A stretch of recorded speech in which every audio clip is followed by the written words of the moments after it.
추모의 날 하늘에서는 당신을 향한 썰면서 당신을 향한 게 있었죠. 하나님께서 바라보시고 좋았더라고 말씀하셨네. 이 세상 그무엇보다 귀하게 나의 손으로 창조하였노라.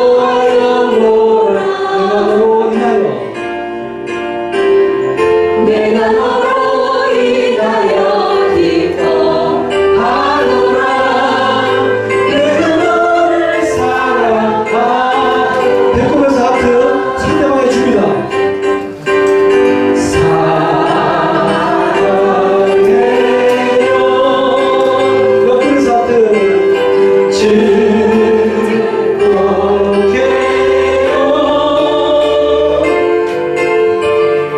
당신의 마음을 우리에게 사랑을 드려요. 네, 좋습니다. 제가 이제 여러분들이 어떻게 결혼한 지 보통 몇 년 되셨어요? 10년 이상 되신 분 있어요? 10년 이상 되신 분? 네, 좋습니다. 결혼한 지 이제 이렇게 10년 이렇게 주변에 계신 것 같고 신혼부부 계신 것 같은데, 지금 이제 우리 자매들끼리 하시는 것도 이렇게 하셔도 되고, 부부끼리는 제가 부부의 친밀도를 한번 조사하는 시간을 갖고 가겠습니다. 지금 부부의 친밀도. 자, 우리 아내분 나오셔가지고 자, 어떻게 하냐면 오셔가지고 이렇게 막 이게 딱 해가지고 앞에 얼굴이 보이지 않아야 돼요. 그래서 먼저 남편이 애교를 떨어옵니다. 당신 나 멋져? 그러면 아내가 멋져? 아셨죠? 당신은 할 수 있을까? 자, 다시 한번 보여드릴게요. 네. 당신 나 멋져? 멋져? 이렇게 좋습니다. 두 분 손, 네, 하세요. 또 손길이 하세요. 괜찮아요. 네. 한번 해보세요. 네. 자, 둘이. 앞에 얼굴이 보이지 않아야 돼요. 앞에 얼굴이 보이지 않고. 자, 우리 이제 남편이 먼저 나는 당신 다 멋져. 시작.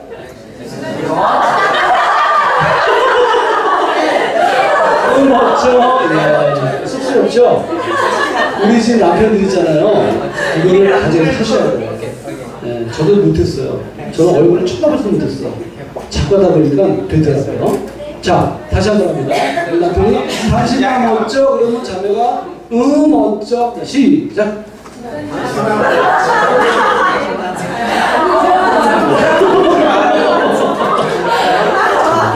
부부 친밀도가 별로 안 좋은 것 같아요. 자꾸 하면 좋아져요. 네, 실망하지 마시고. 그 다음에 중요한 것은 아내가 당신 나 이뻐, 당신 나 이뻐. 당신 나 이뻐? 지금 이뻐.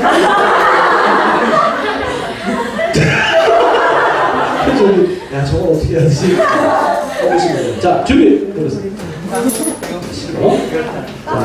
당신 나 이뻐? 이뻐. 시작. 당신 나 이뻐?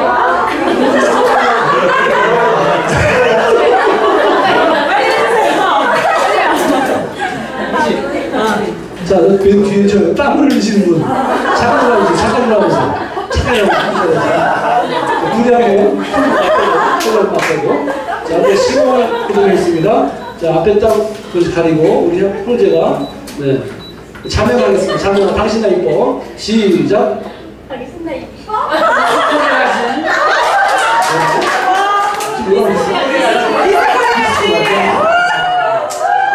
미스 코리아지. 야, 아주 가능성 있는 남편이야. 창조성이 시원하고. 여러분들 서세요. 네, 저도요. 자, 넘겨주시고 여기 왜 안 넘어가? 넘어가네. 자, 부부가 어떤 관계입니까? 부부에게 가장 중요한 것은 무엇입니까? 이렇게 물어봤어요? 네. 네. 먼저 우리가 그 부부의 의미가 무엇인가? 여러분 한자를 보면은 이 앞에 부자가 남편을 하늘과 같이 여기라는 그런 부자예요. 앞에 한자는 중국 사람이 만드는데 이 만든 그 자체 그 사람이 크리스천이라는 거예요. 크리스천. 그래서 부자 뒤에 부자. 그래서 뒤에 부자는 뭐냐면 여인을 돼지고기를 수건에 잘 싸서 돼지고기를 덮어서 수건에 잘 싸서 그게 무슨 얘기냐면 옛날에 고기에 대한 부분들을 고기를 굉장히 귀하게 여겼기 때문에 귀히 여기라는 뜻입니다. 이걸 봤을 때 여러분 성경 구절 기억나는 거 있어요? 네. 남편에게 복종하고 아내를 사랑하라 이렇게 있는 거죠. 네. 부부끼리 부부랑 과연 어떤 관계인가? 부부에게 가장 중요한 것은 무엇인가? 이렇게 얘기할 때 부부란 어떤 관계라고 생각하십니까? 서로 동등한 관계고 부족함이 이해하고 존중하는 관계다. 신뢰하는 관계다. 운명의 동반자다. 둘이 협력하지 않으면 끝까지 갈 수 없는 그런 게임의 동료다. 특별한 친구다. 또 어떤 사람은 외주시간이다. 이렇게 얘기했어요. 여러분은 이렇게 안 되시길 바라겠습니다. 자, 그 다음에 부부의 가장 중요한 것은 무엇입니까? 사랑 30%, 물어봤어요. 사람들에게. 신뢰와 믿음 25%, 배려 25%, 존경 10%, 이해 10%, 뭐 기타. 여러분 이 대화가 안 되고 이 성에 대한 문제가 있는 것은 근본적인 문제는 이 부분에 있어서 신뢰와 믿음과 사랑이 깨졌기 때문에 그런 거예요. 그래서 생각하셔야 되는데. 자, 이걸 넘어가고요. 자, 2012년 매일경제신문 기사를 보면 한국경제연구소와 코리아 리서치가 조사를 했다. 31세, 42세 남녀에게 1000명이 물어봤어요. 인생에서 가장 중요한 지향점은 무엇입니까? 이거 봤더니 통일 조국이 0.4%야. 인류 평화가 1.2%, 민주사회 구현이 2.2%, 자신의 능력 개발이 24.5%. 다 같이 누구라 시작. 행복한 가정연이 72.7%. 10명 중에서 7명은 내 인생의 목표가 행복한 가정을 만드는 것이다 이렇게 얘기한 거예요. 자, 근데 2012년 작년에 이혼 통계를 보면 통계청에서 발표한 내용이에요. 1000명에 물어봤어요. 20대부터 50대까지. 당신은 왜 이혼했습니까? 또는 왜 이혼하려고 합니까? 라고 물어볼 때 12%가 경제 문제, 배우자 부정, 외도와 함께 8.6%, 가족관에 들어가 7.1%, 자, 성격 차이가 45.4%예요. 네, 우리 매스컴에서 부부들이 이혼했다 그러면 뭐 때문에 이혼했다 그래요? 성격 차이 때문에 이혼했다 이렇게 얘기해요. 자, 한번 다 같이 한번 우리 그 밑에 있는 글씨 한번 읽어볼게요. 시작. 행복의 비결은 서로의 차이를 인정하고 이해관계를 통하여 친밀감을 갖고 서로 믿고 신뢰하며 의지하는 것이다. 자, 이거는 건강한 부부관계의 3가지 비결. 첫 번째, 자신이 어떤 사람인지 명확하게 인식하라. 자기 성찰하라는 거예요. 두 번째, 배우자의 특징. 나와 유사점이 무엇이고 차이점이 무엇인지를 인식하라. 중요한 것도 뭐냐면 틀린 것이 아니라 다른 것이라는 그런 생각을 해야 된다는 얘기예요. 네. 그리고 자신이 갖춰야 할 특성, 훈련돼야 될 부분이 뭐고 수정해야 될 부분이 뭐고 관계에서 견딜 수 없는 특성을 인식해야 돼요. 왜냐하면 요 지금 배우자를 만나기 이전에 자기가 갖고 있는 환경 속에서 오는 그러한 상처로 인해서 내 안에 연약한 부분이나 반복적으로 분노하는 것이 있다. 그것이 배우자에게 나타난다. 과연 그것이 무엇인가 알고 그 특성을 훈련하는, 그걸 해결하는 훈련을 해야 된다는 거예요. 그러면 어떻게 돼요? 자기를 알고 배우자의 특성을 알아야 된다는 얘기입니다. 그래서 여러분, 하나님께서 인간을 아까 만드실 때, 피조물을 만들 때 어떻게 만들었어요? 당신은 하나님 지으신 최고의 걸작품입니다. 이게 있지 아까 이사할 때. 그러니까 각자 하나하나 다양하게 지음을 받았다는 거예요. 각자 부모로. 이게 세상에서는 똑같은 사람이 있다 없다. 있다 없다. 한 명 똑같은 사람이 없어. 쌍둥이로 똑같은 사람이 하나도 없는 거예요. 그렇기 때문에 우리는 어떤 가치관을 가져야 되냐면 하나님께서 우리를 다 다르게 지었기 때문에 틀린 것이 아니고 다 다른 기능을 갖고 계셔야 돼요. 성격 차이 때문에 이혼하시는 분들은 뭐라고 하냐면 당신과 나는 틀려. 도저히 맞출 수가 없어. 틀려도 너무 틀려. 그래서 살 수가 없단 말이에요. 이렇게 얘기하거든요. 그 얘기는 바로 뭐냐면 하나님께서 우리를 표정물로 하나님의 형상으로 만들었는데 각자 다양한 독특한 기준을 만들어놨는데 그거를 부인하는 거랑 똑같은 얘기예요. 그래서 우리는 틀리다고 얘기하면 이렇게 얘기하는 거예요. 남편이 아내에게 당신과 나는 틀려 이렇게 얘기하면은 어떻게 이 사람이 받아들이냐면 자기는 맞고 나는 틀리다는 얘기구나 이렇게 받아들이는 거예요. 그래서 뭐예요? 나는 맞고 당신은 틀려요. 나는 승자고 당신은 패자예요. 이렇게 얘기하면 똑같은 거예요. 느낌이. 그렇게 들리는 거죠. 뉘앙스가. 근데 틀린 것이 아니고 다른 것이다 라고 얘기하는 것은 뭐예요? 당신과 나는 달라 이렇게 얘기하는 건 뭐예요? 나도 맞고 당신도 맞아요 이렇게 얘기하는 거거든요. 그래서 우리 옆에 있는 분들하고 이렇게 인사합니다. 우리는 틀린 것이 아니라 다른 것입니다. 이렇게 한번 인사하세요. 네, 오늘 여러분 행복 퍼즐이 뭐야? 서로끼리 다른 것을 잘 조화를 맞춰서 하나의 완성된 그런 그릇을 만드는 거잖아요. 그래서 오늘 우리 세 가지를 알게 됩니다. 첫째는 뭐예요? 당신의 타고난 기질, 스타일이 무엇인지를 발견해야 돼. 즉, 나를 성찰해야 돼. 나를 성찰해야 돼. 첫째는 밑에 글씨 시작. 기질은 타고난 것이며 각각의 기질은 장점과 약점이 있다. 그래서 나를 돌아보는 거예요. 오늘 나를 성찰하는 거예요. 두 번째는 배우자의 기질을 발견하고 존중하는 거예요. 상대방의. 자, 시작. 상대방의 기질을 발견하고 깊이 이해하도록 노력하라.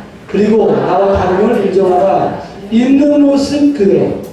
하나님께서 내 배우자를 우리 같은 이 성도들 다 독특한 기질을 만들었기 때문에 하나님이 그렇게 만드신 거예요. 그렇기 때문에 여러분이 이제부터 있는 모습 그대로 나하고 틀리다고 해서 막 그걸 고치려고 하지 않고 배우자를 있는 모습 그대로를 받아들이겠다는 그런 가치관을 갖고 사셔야 돼요. 자, 부부끼리 한번 다시 한번 나는 오늘부터 당신을 있는 모습 그대로 받아들이겠습니다. 한번 얘기했어요.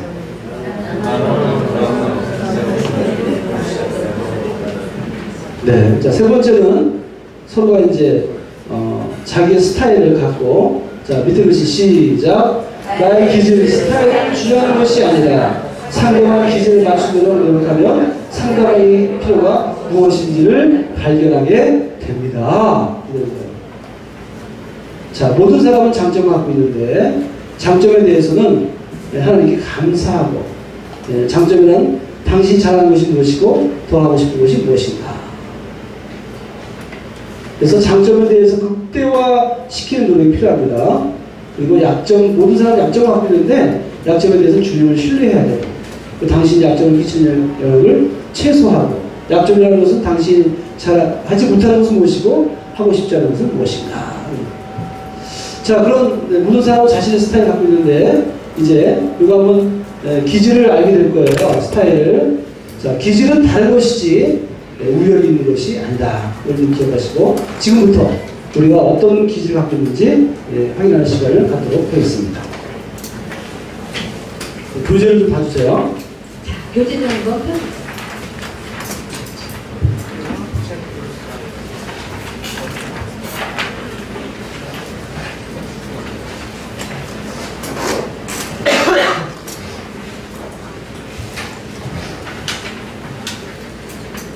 자, 여러분들 손깍지 좀 한번 이렇게 껴보십시오. 손깍지가 오른손 엄지손가락이 위로 올라가시면 손으로 나머지 반대시죠. 반대로 하면 돼요. 반대로. 뭔가 느낌이 있죠? 자, 이번에는 팔짱 감을게요. 왼손이 위로 올라가시면 손 들어주세요. 왼손. 네, 나머지부터 반드시 반대로 하는 거예요. 헤매고 있죠. 네. 어떠세요? 굉장히 불편하죠. 이렇게 간단한 몸 동작을 통해서도 내 몸에 붙어 있는 내 지침에도 불구하고 나에게 편한 게 있고 나에게 불편한 게 있다. 바로 이게 타고난 기질적인 요소에 우리가 꼭 한번 생각해 볼 일입니다. 그래서 여러분 지금부터 이제 간단한 검사를 할 텐데 이 검사법은 기원전 BC 400년경에 히포크라테스라는 분은 의사였어요. 근데 그분은 의사를 하기 위해서, 의사니까 사람을 치료하기 위해서 사람을 받고 치료를 하다 보니까 사람에게는 체액이 있더라. 체액은 혈액뿐만이 아니라 몸속에 어떤 수분의 요소를 갖고 있는 게 사람이 갖고 있는 요소라는 걸 발견해요. 그런데 사람에게 똑같은 혈액이라도 어떤 사람은요 선홍색처럼 빨간색 피가 있는가 하면 어떤 사람은 검은틱틱한 혈색이 있고 어떤 사람은 몸에 열이 많은 사람이 있는가 하면 어떤 사람은 몸이 차가운 사람이 있죠. 어떤 사람은 몸에 수분이 굉장히 많은 사람이 있는가 하면 어떤 사람은 몸에 수분이 없어서 건조한 사람이 있어요. 근데 놀라운 건 뭐냐면 피의 색깔이나 열의 높고 낮음이나 아니면 수분이 많고 적음에 따라서 사람마다 본인이 가지고 있는 병명이 비슷비슷한 거예요. 앓고 있는 병이 비슷하고 성격이 비슷하다는 걸 발견해요. 그러면서 끊임없이 연구를 합니다. 그러다가 1924년 윌리엄 말스톤이라는 교수가 이 히포크라테스가 발견한 이거를 다시 한번 리메이크를 해서 우리가 잘 알아듣기 쉽게 아주 간단하면서도 편안하게 연구를 시작해서 나온 게 바로 피플퍼주기예요. 그래서 세상에서는 디스크 검사를 그럽니다. 보통 MBTI 검사 들어보셨나요? MBTI는 많이 들어보셨을 거예요. 그거는 8가지에서 16가지로 세분화시켜서 들어가는데 잘 들어가면 정확하지만 엉뚱하게 빠지기가 쉬워요. 근데 이거는 아주 심플하면서도 간단하게 나를 잘 반영할 수 있어서 여러분들이 좋은 시간이 됐으면 좋겠다. 자, 이거는 요령을 가르쳐 드릴게요. 첫째, 시험이 아닙니다. 둘째, 여기에는 맞고 틀린 답이 없어요. 다 맞는 답이에요. 세 번째, 내가 하고 싶은 거, 되고 싶은 걸 표시하면 엉뚱하게 나오기 쉽겠죠. 그래서 요령은 당신을 가장 잘 설명한다고 생각되는 표현에 표시를 하세요. 그랬어요. 1번 A, 절제하는, B, 강력한, C, 꼼꼼한, D, 표현력 있는. 이렇게 4가지 단어가 나와요. 그러면 제가 여러분들한테 천천히 꼼꼼하게 분석하면서 이거를 검사하게끔 해주고 싶거든요. 제 마음은. 근데 그렇게 하다가는 엉뚱하게 나오기 쉽습니다. 요령은 빨리 읽어주셔야 돼요. 그래서 절제하는, B, 강력한, C, 꼼꼼한, D, 표현력 있는. 그 4개 중에서 한 개가 내가 편안하다 그러면 하나를 그냥 분간해 주세요. 두 번째 한번 볼게요. 두 번째, A, 개척적인, B, 정확한, C, 흥미진진한, D, 만족스러운. 그러면 정확한이라는 단어가 편안하다? 그러면 하나를 분간을 켜주시는 거예요. 그래서 1번부터 24번까지 2분 드리겠습니다. 내 것만 집중하세요. 2분.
표시를 할 때도 보면 그 사람의 성격이 나와요.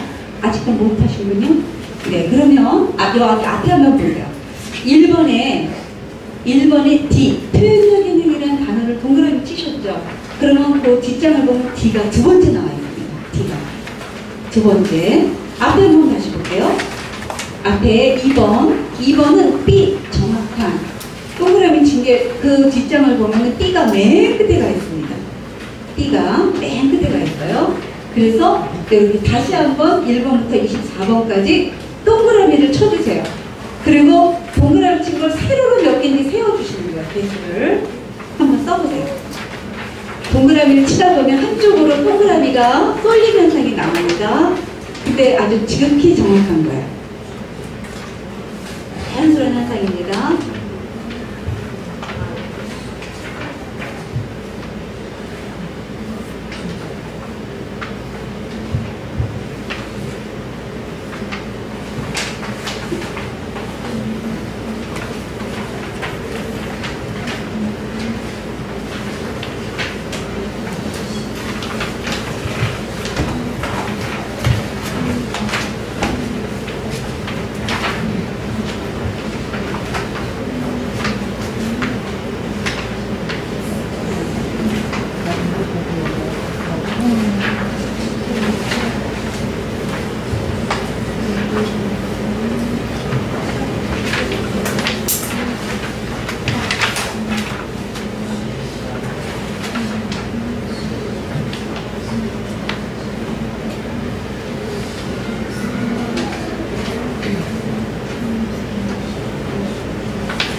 숫자 써준 거 4개를 다 펴보세요. 24개가 나왔으면 정확하게 하신 거예요.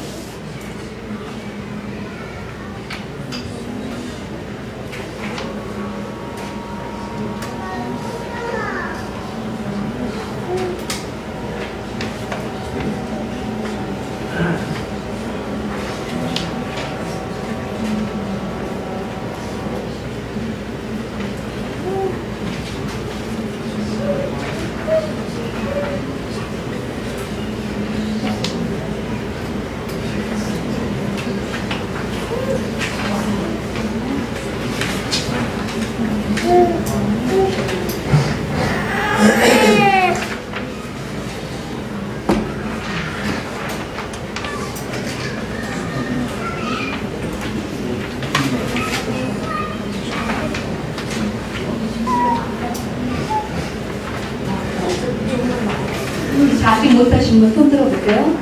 네, 1분 더 줄게요.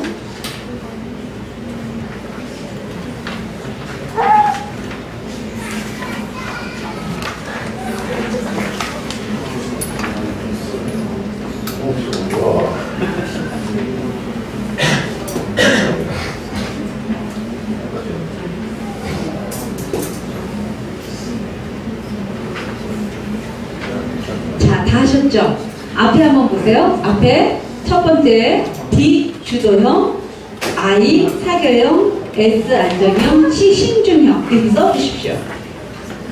D 주도형, I 사교형, S 안정형, C 신중형. 그래서 D, I, S, C. 그래서 세상에서 디스크 검사, 주도형, 사교형, 안정형, 신중형. 그리고 내가 제일 높은 점수를 차지한 두 가지 스타일은, 그래서 첫 번째 가장 많이 나온 게 내가 안정형이 가장 많이 나왔다면 안정형, 두 번째 신중형이 많이 나왔다면 신중형 써주세요. 똑같을 경우에는 나란히 써주셔야 되는데 그것도 집에 가서 디테일하게 하면 그것도 한두 개 차이가 날 수 있어요. 그런데 내가 똑같이 나온 거를 나란히 써주시면 됩니다. 그러나 더 마음에 가는 게 있다. 본능적.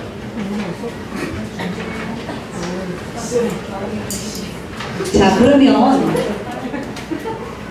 지금부터 한번 여러분들 여기 이것도 작은 공동체죠? 여기 교회가 작은 공동체인데 공동체 안에서 누가 무슨 형의 기질을 가지고 있는지 여러분들 굉장히 중요한 시간이에요.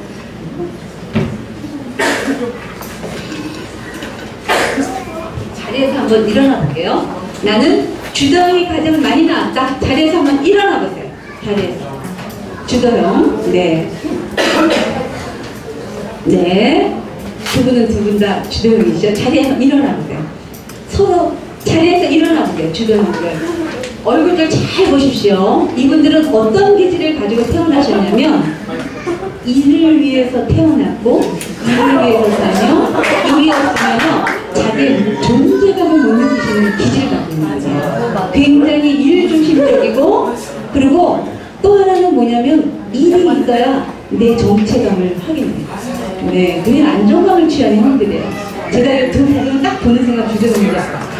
네, 사랑과 경례 박수 한번 쳐주세요. 자, 한번 앉아보시고 그 다음에 사교형이 가장 많이 나왔다. 한번 일어나보세요. 네, 괜찮습니다. 네, 괜찮습니다. 자, 사교형. 자, 이분들 얼굴도 잘 봐주세요. 지금 저기 숫자가 똑같이 나오신 분들은 집에 가서 한번 다시 해보시면 그래도 한두 개 차이가 날 수 있어요. 자, 이분들은 어떤 기질을 갖고 있냐면요. 이분들은요, 모임 안에서 조미료 같은 거 없어서는 안 되는 분위기 메이커예요. 그리고 이분들은 비전이 있어야 돼요. 자기가 꿈과 비전이 있어야만 그 일을 성취하기 위해서 달려갈 수 있는 그런 기질을 가지고 있습니다. 굉장히 사람 중심적이에요. 일과 사람이 있으면 사람이 눈에 먼저 들어오게 돼 있어요. 사람과 경계박수 한번 쳐주세요. 연예인들의 70%가 바로 이 사기형들이 배치되어 있답니다. 굉장히 스타 기질이 많고 뭔가 돌출되는 걸 좋아해요. 자, 안정형이 가장 많이 나왔다. 자리에서 한번 일어나주세요. 전 세계 인구의 50%입니다. 제가요, 저희는 전 세계를 다녀요. 태국을 가나, 미국을 가나, 중국을 가나, 우리 대한민국의 어디를 가나 전 세계 50%라는 걸 눈으로 확인하고 다닙니다. 공평하신 하나님, 실수가 없이 하나님. 근데 너무 놀라운 거는 일본 사람들 굉장히 차분하고 좀 그렇지요. 그래서 신중형과 안정형이 굉장히 많을 것이다 하고 제가 상상을 하고 강의를 하러 갔더니요. 절대 그렇죠. 거진 프로테이지가 비슷비슷한 거죠. 자, 이 안정형들 어떤 기질을 가지고 태어나셨냐면요. 이분들은 평화주의자예요. 네, 이분들은요. 속으로는 no, 아니야, 안 돼! 이러면서 입으로는 자꾸 모르게 네! 이렇게 돼요. 상대방한테 이분들은요. 상대방한테 자기가 서포트해주는 게 자동적으로 되시는 분이고요. 관계가 깨지면 너무너무 힘들어요. 이분들은 사람 중심적이기 때문에 사람과의 관계에 굉장히 중요시합니다. 그리고 변화를 별로 좋아하지 않아요. 네, 사람과 경계박수 한번 쳐주세요. 네, 목사님. 자, 마지막으로 신중형 한번 일어나볼게요. 신중형. 네. 자리 한번 일어나보세요. 이분들 얼굴도 잘 봐주십시오. 우리 특히 리더십들 잘 알고 계셔야 돼요. 이분들은요, 꼼꼼하고 철저하고 분석적이고 데이터베이스, 그죠? 시간이나 숫자에 민감하고 이런 기질을 가지고 있습니다. 이분들은요, 전반적으로 깔끔해요. 그리고 물건이 어디에 뭔가가 배치되어 있는 걸 정확하게 기억합니다. 데이터 분석은 잘 몰라도 네, 이분들은요, 신문 몇 번째 몇 줄에 몇 면에 이런 기사가 있다는 걸 정확하게 기억할 수 있는 능력이 있는 거예요. 네, 남들이 못 보는 것을 잘 캐치해서 그거를 도와줄 수 있는 능력을 갖고 있는 겁니다. 사람과 경계박수. 저희 두 분을 보면 저희 남편은 무슨 형일 것 같아요? 주도형? 안정형? 얼굴 한번 다시 보여드릴까요? 저는 무슨 형일 것 같아요? 자, 우리 목사님은, 우리 남편은 무슨 형이냐면 두 번째 팩터도 아주 중요해요.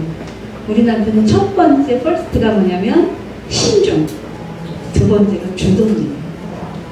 저는 첫 번째가 사교, 두 번째가 주도예요. 그러면 우리가 신혼 때는 어떤 것 때문에 많이 어느 기질 때문에 많이 부딪혔을까요? 그렇죠. 서로 주도하려고 하는 게 두 번째 뺏길 때 다 깔려졌기 때문에 그것 때문에 아주 너무 많이 싸웠고. 그래서 어떤 사람은 저한테 이렇게 얘기를 해요. 저는 신혼 때로 돌아가고 싶어요. 근데 저는 물어보시면 절대로 돌아가고 싶지 않습니다. 나도 절대로 돌아가고 싶어. 아주 머리가 그냥 머리가 터져서 싸웠던 것 같아요. 하루가 멀다. 서로 몰라서. 그런데 어느 날 이 피플 포즈를 딱 하고 나니까요. 도대체 이 남자를 내가 해석이 안 돼. 왜 이런 상황에서 이렇게 해석을 하고 이런 결론을 내야 되는지, 이런 얼굴 표정을 내야 되는지, 이런 말과 행동을 해야 되는지 도대체 내 머리로 해석이 안 돼요. 이해할 수 없었어요. 그런데 기질을 딱 알고 나니까 해석이 되지. 아, 그래서 이랬구나. 여러분, 사람과의 관계에서 기질이라는 건 내가 이거 무슨 기질인지 나는 몰라. 그러면 이렇게 보시는 거예요. 내가 어떤 일을 딱 집중하고 있는데 어떤 사람이 나한테 이것 좀 도와주세요. 그러면 두 가지로 반응해요. 사람은 어떻게 반응하냐면, 어떤 사람은 딱 집중하고 있는데 도와주세요. 그러면 하던 일을 멈추고 몸을 들어서 최선을 다해서 그 사람을 먼저 도와주는 사람이죠. 이 사람 바로 사람 중심적인 사람, 기질적으로. 그런데 내가 집중하고 있는데 도와주세요. 그러면 어떤 사람이 이렇게 반응해요. 죄송합니다. 잠깐만요. 하고 하던 일을 딱 마무리하고 몸을 들어서 그 사람을 도와주는 사람이에요. 그렇죠. 이런 사람은 어떤 사람이냐면 일 중심적인 사람이에요. 어떤 사람은 집에서 기운이 하나도 없어. 그래서 내가 아우 죽겠다. 오늘따라 컨디션이 왜 이렇게 다운되지? 그리고 바깥에 나왔는데 이게 대중성이 들어왔어요. 그러면요, 이유도 없이 막 에너지를 받아요. 그럼 집에 가서 밀린 일을 하고 쉬는 사람이에요.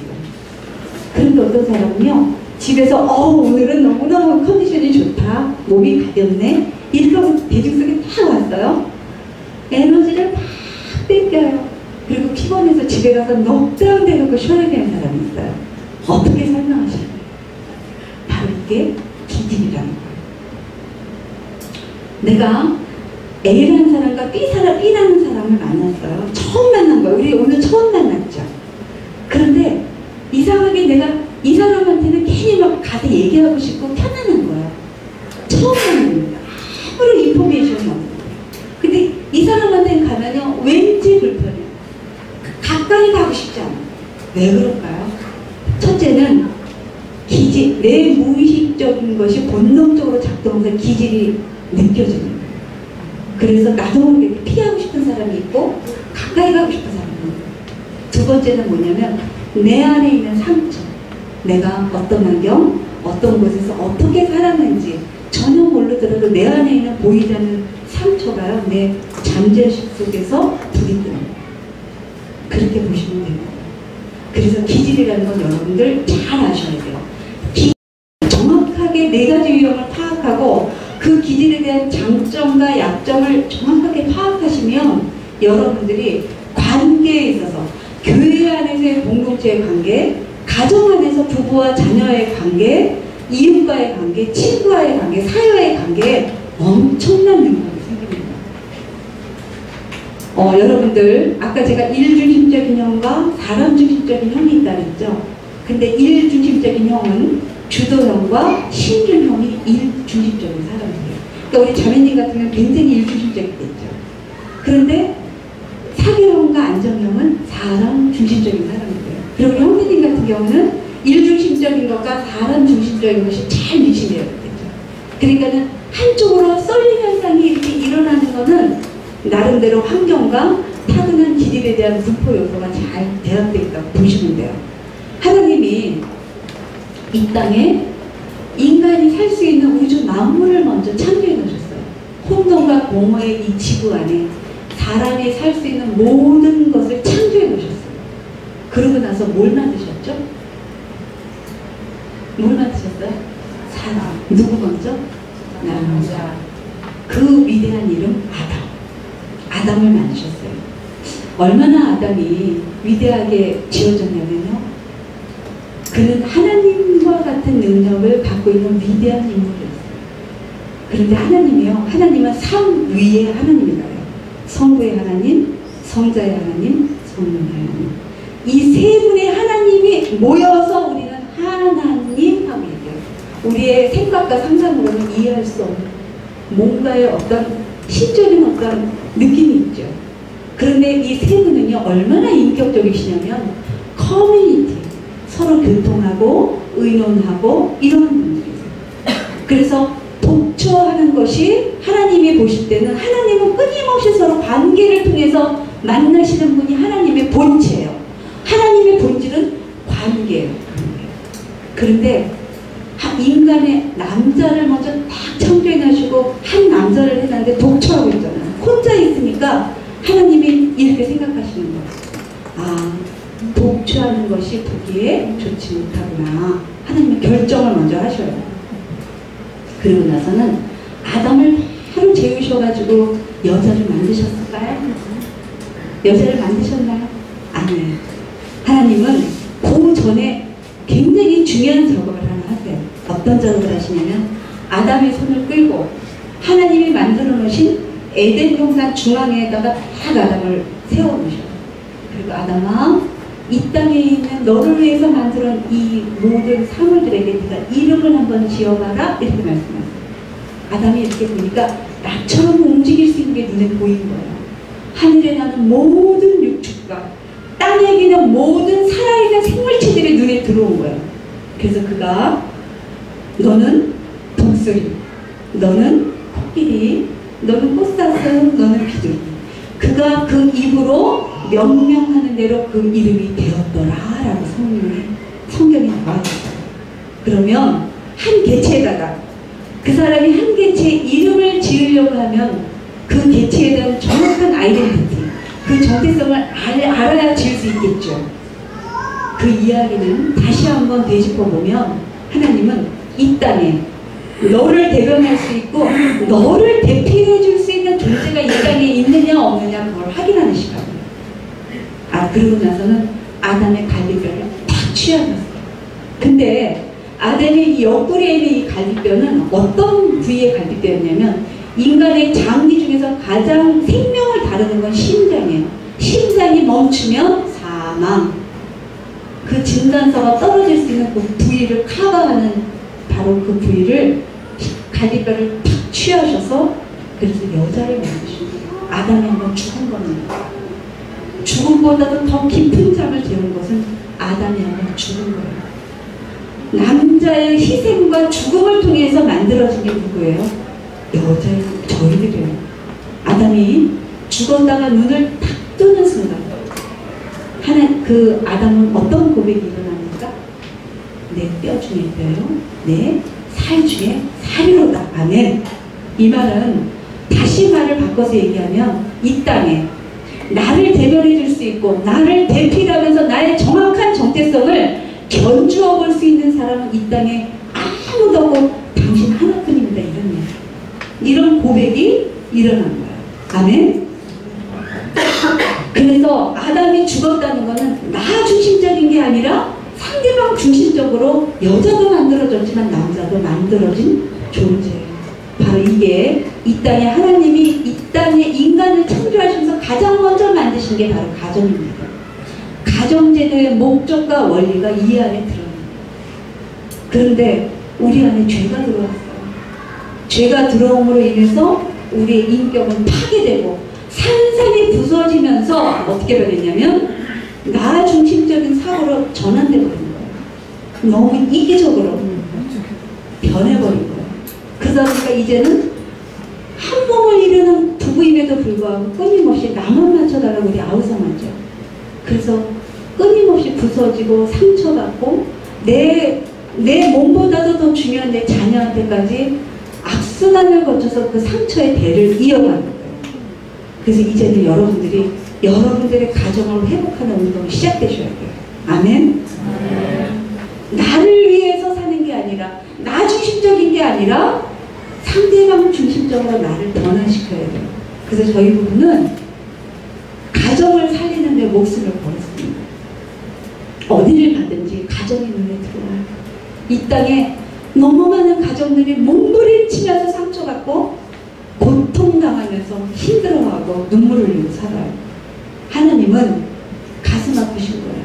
내가 너희를 창조한 것은 너희들이 가정 안에서 하늘나라 시민권을 갖고 있으면서 너희들이 그 안에서 생육하고 번성하여 땅에 충만하라, 땅을 정복하면서 중요한 건 성경 66권에 하나 한 단어로 얘기하라는 뭐냐면 행복이에요. 나는 너희들이 행복하기를 원한다.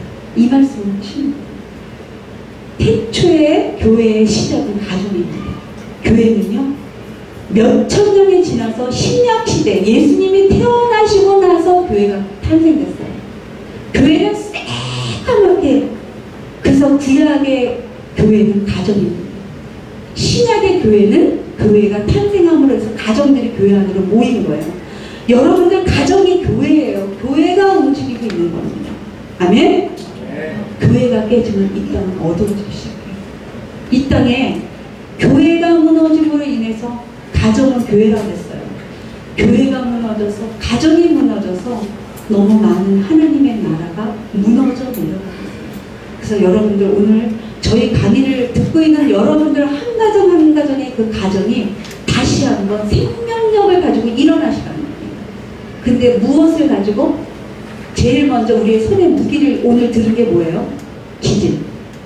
기질을 정확하게 알면 나에게 힘이 생겨요. 저희는 직원을 뽑을 때도 이 피플 퍼즐을요 꼭 하고 뽑아요. 저는 어떤 일을 하는 사람이었냐면, 지금은 이제 제가 이제 학교에서 강의하고 이렇게 강의하러 다니는 데서 일을 그만뒀는데, 저는 어떤 일을 하는 사람이냐면 유치원을 운영하는 원장 출신입니다. 느낌이 오죠? 네. 우리 남편은 목사이면서도 어떤 일을 하냐면 무역 벤처 그룹을 운영하고 있는 대표예요. 그래서 사업도 하고 목회도 하고. 그러면 우리는, 제가 유치원에서 저는 사교가 많은 원장이에요. 그러면 제 밑에 원감이 있고 주임이 있고 밑에 평교사들이 이렇게 있겠죠. 그러면 저희는 얼굴도 보기 전에 대기실에서 이 시트지가 먼저 쫙 들어가요. 체크를 다 하고 나서 그 체크 시트지가 제 책상 위에 딱 올라와서 제가 딱 보고 파악을 하면 그때 면접을 하러 들어오지. 그러면 제가 밑에 이제 원장이 사교적인 여자예요. 그런데 두 번째 팩타가 제가 주도가 잘 맞춰져 있거든요. 그러니까는 사람과 일에 대한 균형이 잘 맞춰져 있어요, 저는. 그런데 제 밑에 원감이 있고 주임이 있죠. 그러면 원감이나 주임은 어떤 형의 사람을 포진해 놓으면 일이 원활하게 잘 될까요? 신주형과 사교예요. 왜 그러냐면 저는 주도적인 것이 잘 맞았으니까 일을 떼뚫을 수 있는 능력이 있거든요. 앞에서 끌고 나갈 수 있는 능력, 그러면서도 사교적으로 사람들을 끌어모을 수 있는 능력이 있어요. 그러면 제 밑에 신준영 선생님을 딱 포진해놔요. 신준영은 꼼꼼하고 철저하고 분석적이기 때문에 내가 놓치는 걸 다 주워 담습니다. 그리고 그 옆에다가 사교적인 선생님을 딱 붙여놓는 거예요. 그러면 사교형들은요 분위기 메이커라 그랬죠. 일이 될 수 있게끔 으쌰으쌰하고 분위기를 쫙 몰아줘요. 그리고 밑에 평교사들은 골고루 섞어놓습니다. 저희가 사역 안 해도, 저희가 온누리교회에서 가정사역 총괄을 18년 했어요. 되게 오래 했죠. 새로 생기는 가정사역은 저희가 거진다 전담해서 만들어내요. 없는 걸 창출하고. 양재 횃불성전에 온누리교회가 있죠. 그래서 서빙부에서 총괄을 하다가 양재로 넘어가서 거기서 가정사역을 1기부터 만들어내는 장본인들이에요. 그런데 저희가 사역자들이 있죠. 우리 리더십들 잘 들으셔야 돼요. 사역자들이 이렇게 포진되어 있죠. 그러면 사람에게 일감을 주고, 저는 하영조 목사님한테 굉장히 좋은 걸 배웠어요. 어떤 걸 배웠냐면 하영조 목사님이 항상 하시는 말씀이, 청년부 때부터 저는 청년부 출신이거든요. 온누리교회에서. 그래서 청년부에서 하영 목사님한테 직접 지도자 수업을 받았어요. 근데 하영조 목사님이 뭐라고 얘기를 하셨냐면, 리더란 잘 들으셔야 돼요. 리더란 내가 마당에 있으면 한 중심의 리더가 들어가서 거기서 모든 거를 다 좌지우지하는 게 리더가 아니에요. 리더란 많은 사람들이 가운데 서서 신명나게 뛰어놀 수 있는 마당을 만들어주는 게 리더입니다. 그리고 리더는 사이드에 딱 빠져서 마당을 만들어주고 나서 그들이 뛰어놀 수 있는 환경을 만들어주고 사이드로 딱 빠져서 보완할 수 있는 거. 방향이 바로 가고 있는지 아니면 무엇을 도와줘야 될 것인지 그거를 바라보고 그 필요한 것을 공급해 주는 게 리더라고요. 그거를 너무 잘 배웠던 것 같아요. 그래서 저희 부부는 만들어내는 거 잘 만들어내요. 그리고 각양각색의 기질에 맞춰서 그 사람들을 탁탁 포맷을 시킵니다. 그리고 그 안에서 그들이 신명나게 자기 정체성을 느끼면서 뛰어놀 수 있게끔 마당을 만들어주고 저희는 사이드로 탁 빠져요. 그리고 도와줄 수 있는 것만 훨씬 공급합니다. 아마 여기에서도 그렇게 하셔야만 교회가 발전하고 관계가 돈독해질 수 있어요. 아멘. 특히 주도형은 자기도 모르게 자기가 중심에 딱 들어가려고 하는 기질적인 요소가 굉장히 강해요. 그래서 조심하셔야 돼요. 그래서 내가 가운데 들어가 있는 게 아니라 가운데 들어가고 싶을 때 자기의 단점을 빨리 커버하는 건 어떻게 돼요? 사이드로 빠지면서 지시하고 명령하지 말고 조언을 해주고 그 사람의 필요의 이야기를 경청하고 들어주는 역할을 주도형들이 해야 되는 거예요. 자, 그럼 주도형 한번 보겠습니다. 한번 넘겨주세요. 아까 제가 일중심적인 형은 무슨 형과 무슨 형이라 그랬어요? 주도형과 신중형이라 그랬죠. 그런데 일중심적인 사람도 되게 틀려요. 어떻게 틀리냐면 주도형들은요 많은 년의 일을 굉장히 빠른 속도로 달려가서 목적지에 도달하는 거에 되게 관심이 많아요. 일의 양과 속도에 관심이 많습니다. 그런데 신중형은요 일의 양과 속도에는 관심이 없어요. 어디에 관심이 있냐면 퀄리티. 작은 일이라도 내가 얼만큼 반짝반짝 해서 보석처럼 닦아서 만들어 놓습니다. 여기에 굉장히 관심이 많아요. 굉장히 틀리죠? 같은 일 중심적인 거죠. 그럼 주도형 한번 볼게요.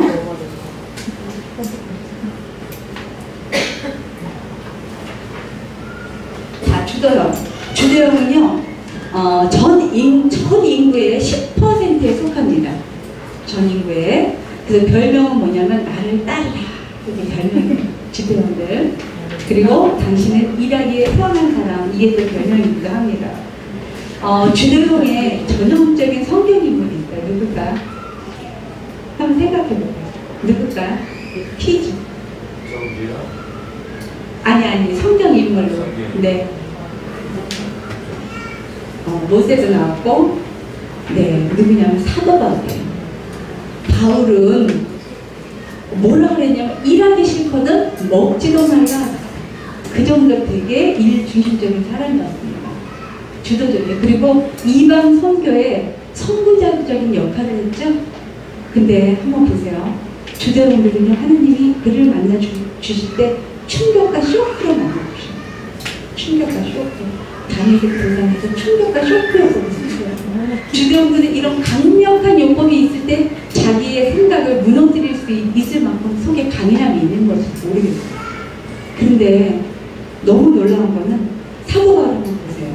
사도 바울은요 얼마나 강직했냐면 옆도 보지 않고 뒤도 보지 않고 이방 선교자로 부르는 순간 그는 달려가기 시작해요. 변질되지 않아요. 굉장히 하나님이 보시기에 흠양하시는 어떤 거하고 맞바꿀 수 없는 강직함이 다 있어요. 주도형들은 전반적으로 좀 정의감이 많습니다. 남의 일들 좀 잘 참견해요. 왜냐면 눈에 봤을 때 뭔가 옳지 않은 거 있으면 못 견뎌요. 못 견뎌요. 자기가 개입해서 자기가 피해를 보더라도 개입하고 말아요. 그런 강인함이 있어요.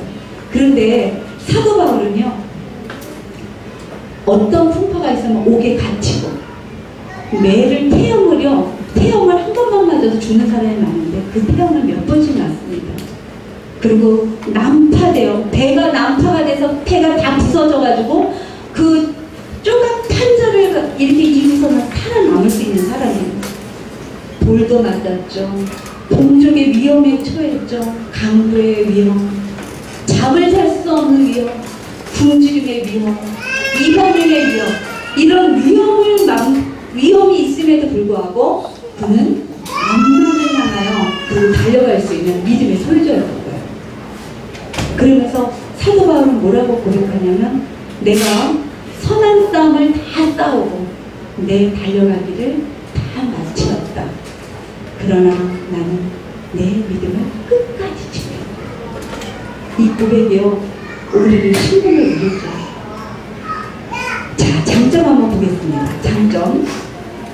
즉시 성과를 올린다. 신속한 결정을 내린다. 포기하지 않는다. 책임을 떠안는다. 보스 기질이 굉장히 많습니다.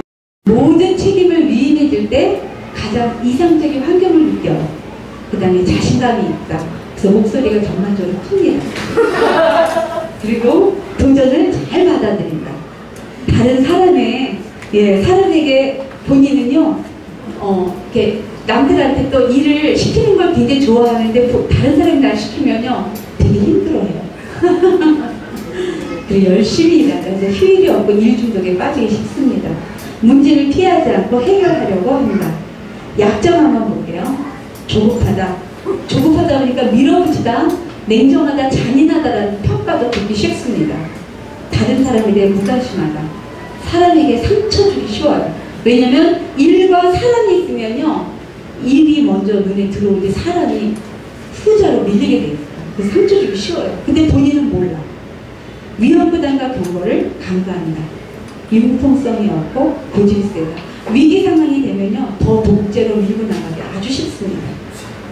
지나치게 많은 일을 떠넘는다. 세부사항을 무시한다. 왜? 신속하게 행동해야 되니까.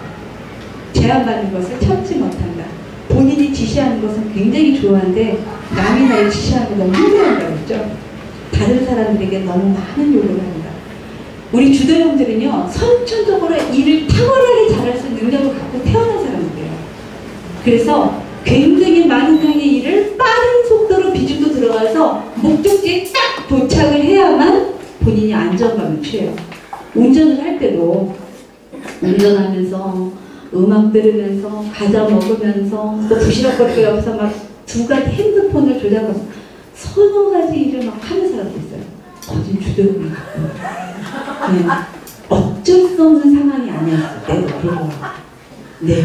주도형들의 기질들이 그렇게 나옵니다. 생활상에서. 자, 저희들은 저희 남편하고 저하고 처음에 강의를 이렇게 시작하려고 하는데 강의 좀 준비합시다 그래서요. 저희는 저희 집에 이렇게 동그란 원탁 그 부부 테이블이 있어요. 그리고 이렇게 앉아갖고 당신은 여기서부터 여기까지 하면서 요 얘기를 붙이세요. 나는 요 얘기를 할게요. 주고 박건이 이렇게 준비를 하는 줄 알았어요. 근데 제가 테이블에 탁 앉아서 남편을 기다리고 있는데 우리 남편이 갑자기요, 내가 투명인간처럼 나를 봤는데도 본 것 같지도 않게 책을 탁 끼니 갑자기 골방으로 들어가요. 컴퓨터에 있는 골방. 조금 기분이 나빴어요. 아, 나하고 같이 하기가 싫은가? 하지 말야지. 그래서 제가 이 책을 이렇게 넘겨보는데 갑자기 머릿속에서요, 그림이 하나 그려지기 시작하는 거예요. 슬라이드 돌아가듯이. 그림이 부스럭부스럭 그려지면서 머릿속에 기둥이 톡톡톡 세워지는 거예요. 그들이 갑자기 이 기둥에다가는 요 얘기를 붙이면 재밌겠구나. 요 기둥에다가는 요 얘기를 해야지. 저는 강의 준비 끝. 우리 남편이 몇 시간이 지나도 안 나와요. 그래서 궁금하잖아요. 그래서 뭐 하나 살짝 갖고 문을 싹 했더니 문을 안에서 걸어 잠그는 거예요. 제가 그래서 궁금해서 베란다 뒤쪽으로 이렇게 가고 유리창을 이렇게 봤어요. 근데 우리 남편이 이러고 있는 거예요. 다리를 앞뒤로 벌리고 몸을 앞뒤로 이렇게 흔들면서 웅변하듯이, 여러분 그렇지 않습니까? 박수 좀 쳐주세요! 이러고 혼자서도 박수를 막 치고 정말 실감 있게 그렇게 하고 있는 거예요.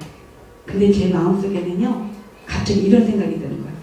왜 저렇게 힘들게 살까? 전혀 안 힘들어요. 왜 안 힘들냐면 이 신중형 말이죠.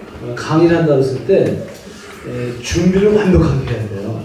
그래가지고 1시간을 강의한다 그러면 한 3시간은 연습을 해야 돼요. 그래야지 안정감을 느낀단 말이에요. 자신감도 생기고. 그리고 또 누구랑 같이 하면 이 시끄러운 걸 견딜 수가 없어. 조용한 가운데서 해야 되니까 뭐를 확 걸어 잠그는 거예요. 그래가지고 막 신전전하고 내가 강의도 했다가 또 그렇지 않습니까? 그럼 내가 또 관계되다가 박수도 치고 이런 식으로 실전을 서로 하는 거예요. 그걸 열심히 하다가 한 3시간 정도 하고 나서 이제 이 정도면 됐겠다. 그래가지고 이제 딱 나왔어요. 딱 보니까 아내가 말이죠. 거실에 TV를 보고 있네. 그러면서 제가 딱 보는 순간 당신은 말이지 노력을 안 해요. 이렇게 얘기하는 거죠. 네. 그럴 때 당신은 어땠어요? 네. 기분이 매우 나빴어요. 그래서 제가 어디 두고 보자. 누가 더 잘. 그래서 제가 이제 그 첫 강의하러 이제 갔어요. 근데 딱 가보니까 내가 연습했을 때, 저는 연습할 때 제 나름대로 프레임을 짠단 말이에요. 이게 총업기에는 이렇게 생겼을 것이다. 그 나름대로 열심히 하는데 가보니까 뭐 이렇게 뭐 예를 들어서 뭐 PPT를 준비하는 과정 속에서 내가 생각하는 대로 잘 안 되면은 갑자기 불안한 마음이 생기는 거예요. 그래가지고 막 일이 잘 안 되면 꼼꼼하게 해야 되는데 잘 안 되니까 불안한 마음이 싹 들어가면은 이 감정이 불규칙해져. 그러고 나니까 이게 이제 불규칙해지니까 이 집중을 못 하는 거예요. 근데 우리 아내는 사교이잖아요. 그러니까 막 어디 가보면 뭐 안녕하세요 이거만 하지 이거 PPT 이런 거 신경 안 써요. 이거 나는 맨날 이렇게 테스트하는데 이 사람 가서 집사님 안녕하세요. 안녕하긴 뭐가 안녕해 빨리 저거 해야 되는데 그러다가 저거 안 되면 나는 이렇게 마음이 불편하죠. 아내는 관계를 잘합니다. 내가 일을 해야 되니까. 그러고 나서 딱 가가지고 그런 상황이 되니까 마음이 불편했잖아요. 그러니까 강에 딱 올라가가지고 어때요? 나는 마음이 지금 불편한 상태이기 때문에 안정하면 안 되겠어. 그러니까 내가 얘기해도 뭔 말을 하는지 잘 모르겠어. 나도 스스로가. 신중형은 돌발 탈퇴를 한다든지 아니면 내가 생각한 대로 안 되면은 마음이 힘을 줄 수 있단 말이에요. 근데 사교형 같은 경우는요, 그런 게 없어. 그냥 갖다 대면 그냥 쭉 한 30분은 얘기하게 돼 있다고 해요. 가끔 가다가 삼천포로 빠져서 그렇지만은 말을 잘하는 말이에요. 이게 바로 기질이에요. 여러분 있잖아요. 오늘 여기 이 상황에서 이제 여기 또 남편도 신주형도 있고 그랬지만은 신주형은 갑자기 마이크를 딱 들이대면 안 돼. 형제님 이따가 10분 후에 내가 마이크 줄 테니까 준비하고 있어. 이렇게 얘기해요. 그래서 뭐 허양이 기분 좋아하잖아. 저분이 나를 알아주는구나. 기분이. 근데 바로 하다 되면은 뭐야 진짜. 근데 이 우리 남재성 우리 선생님한테는요 이따가 할게요 이러면 안 돼. 바로 갖다 대. 그죠? 좋아하잖아.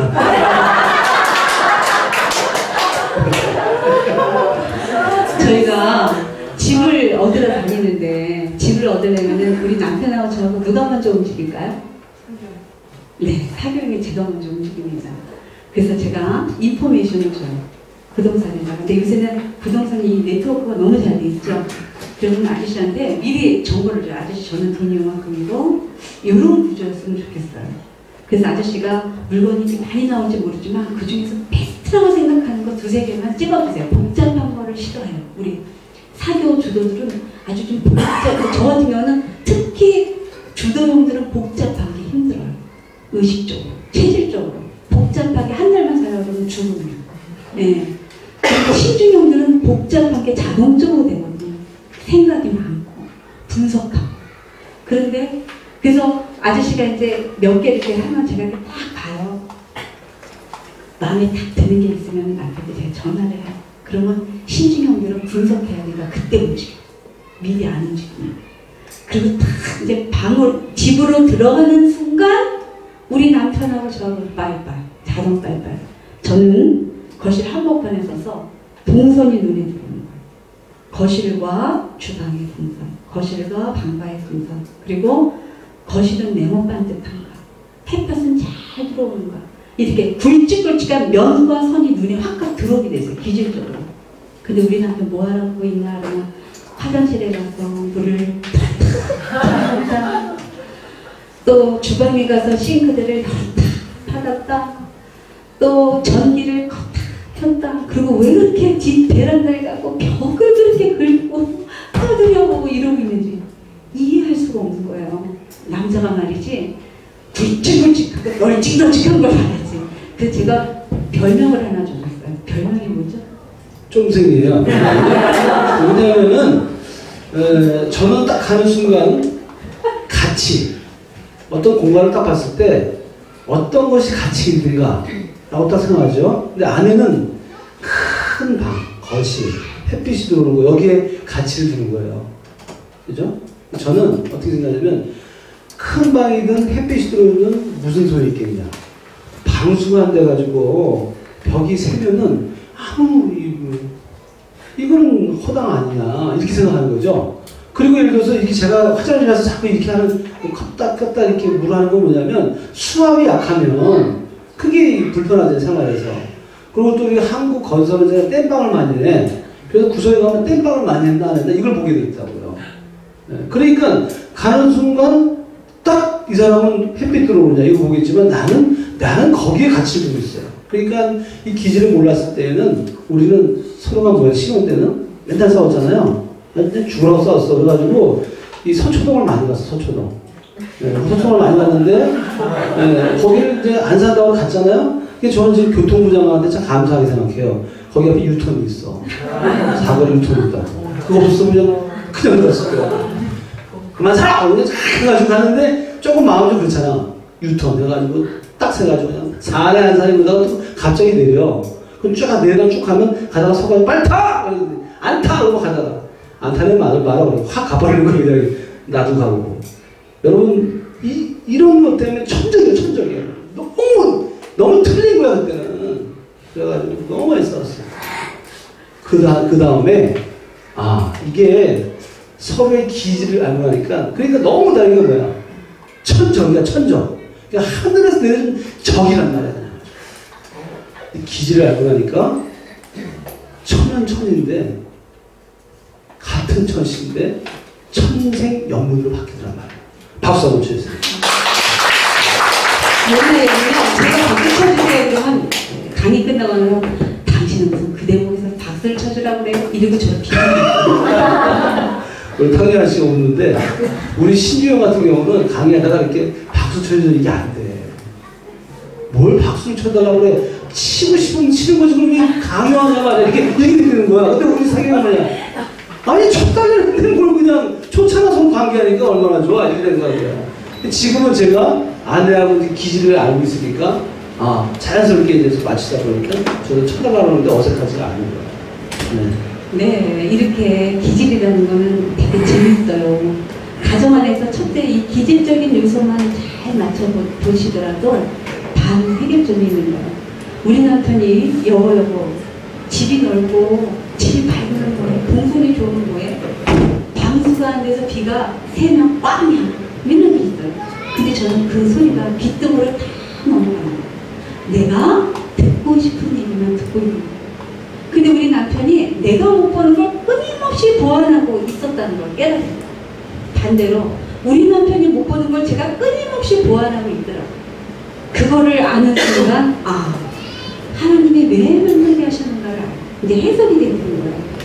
여러분 똑같은 주도형이라 할지라도 두 번째 팩터가 굉장히 중요하다고 했죠.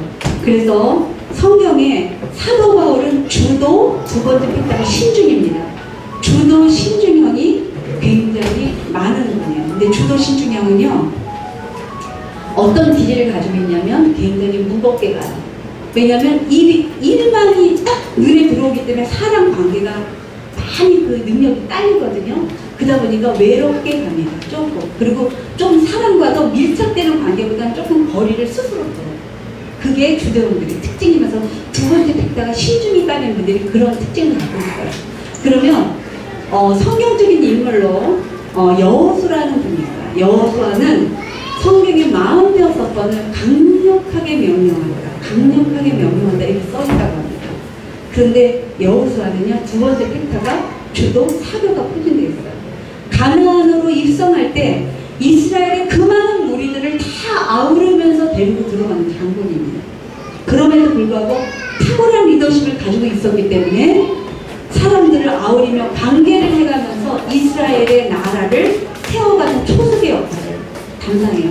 하나님은 여러분들의 각자 각자 독특한 기질을 주셨는데 그 기질대로 쓰십니다. 아멘. 그 기질대로 만나주십니다. 아멘. 네. 그래서 어떤 게 옳고 어떤 게 나쁘고 어떤 게 비판해야 될 기질이고 어떤 거는 비판하지 말아야 될 기질인지가 없는 거예요. 그래서 여러분들 그 기질을 장점을 극대화하고 그 다음에 단점을 약점을 최소화시키는 쪽으로 여러분이 스스로 자기를 만들어가고 관계 형성을 하시라는 얘기를 하고 싶습니다. 자, 사교형 한번 볼게요. 사교형. 자, 사교형은 전 세계 인口의 25%에 속합니다. 리더형입니다. 별명, 인생은 즐거워. 네, 굉장히 즐거운 거를 좋아해요. 재밌는 거, 즐거운 거, 다양성, 이런 거를 굉장히 좋아합니다. 네, 막 이렇게 공감이 가시다? 사계분들 전반적으로 밥 먹자는 약속 참 좋아해요. 네.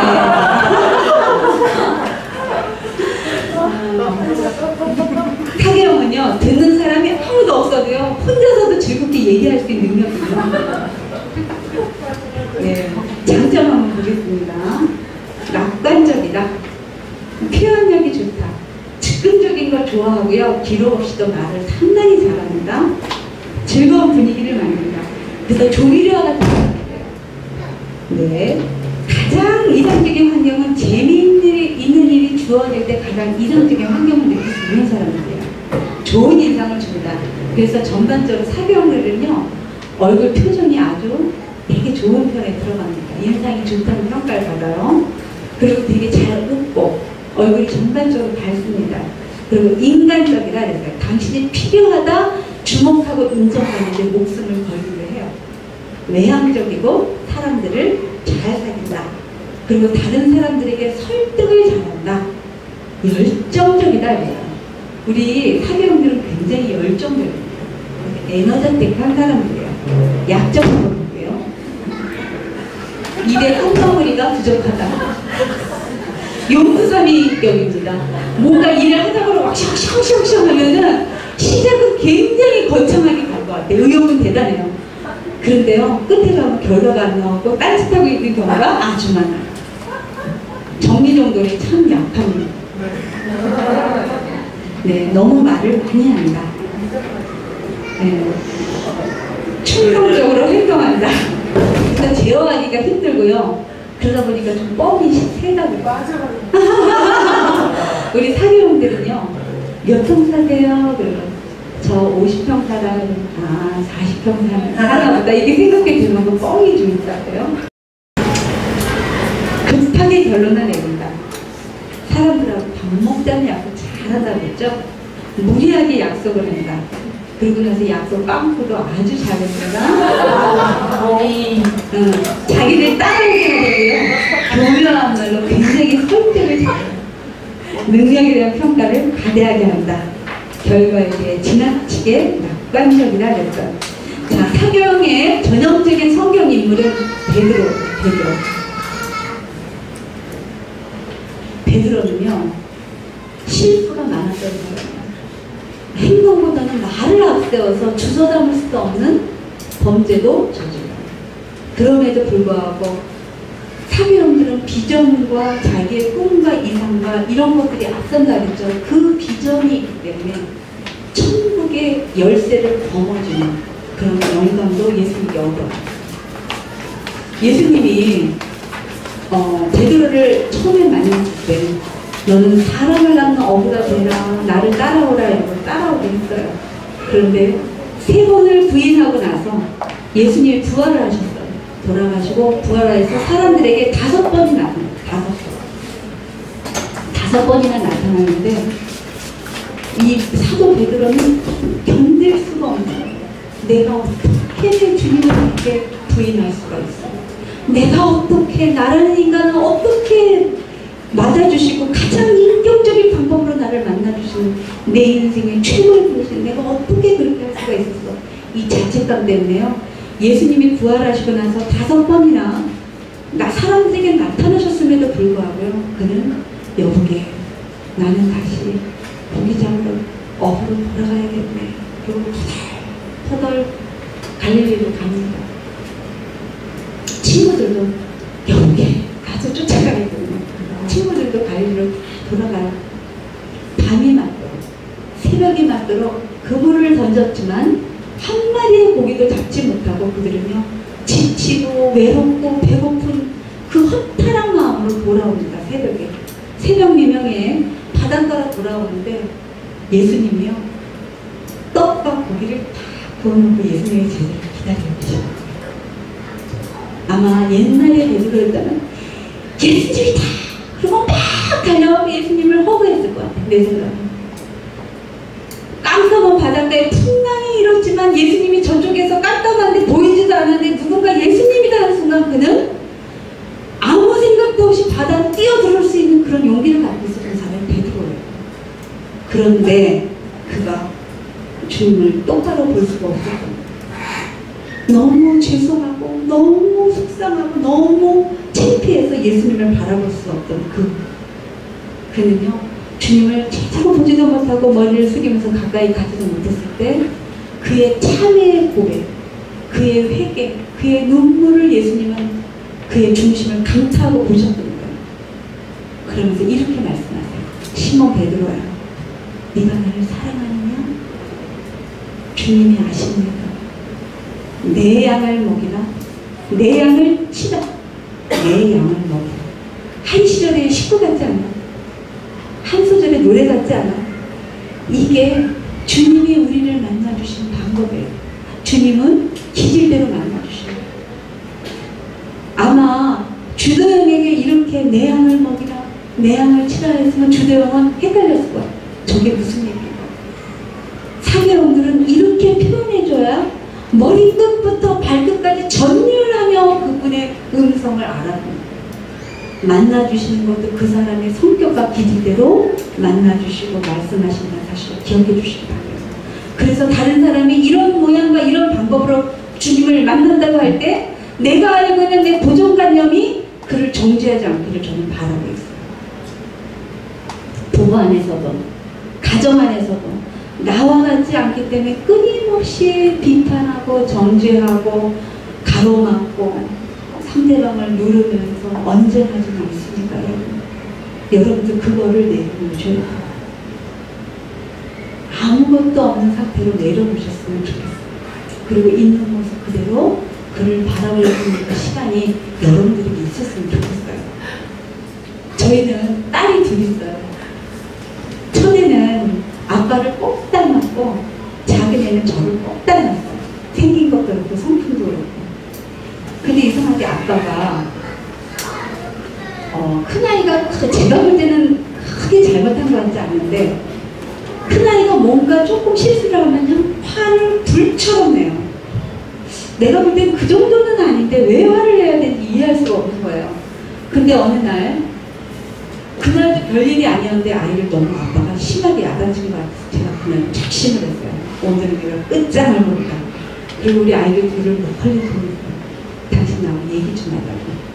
그러고서는 이제 좋은 마음으로 시작을 하죠.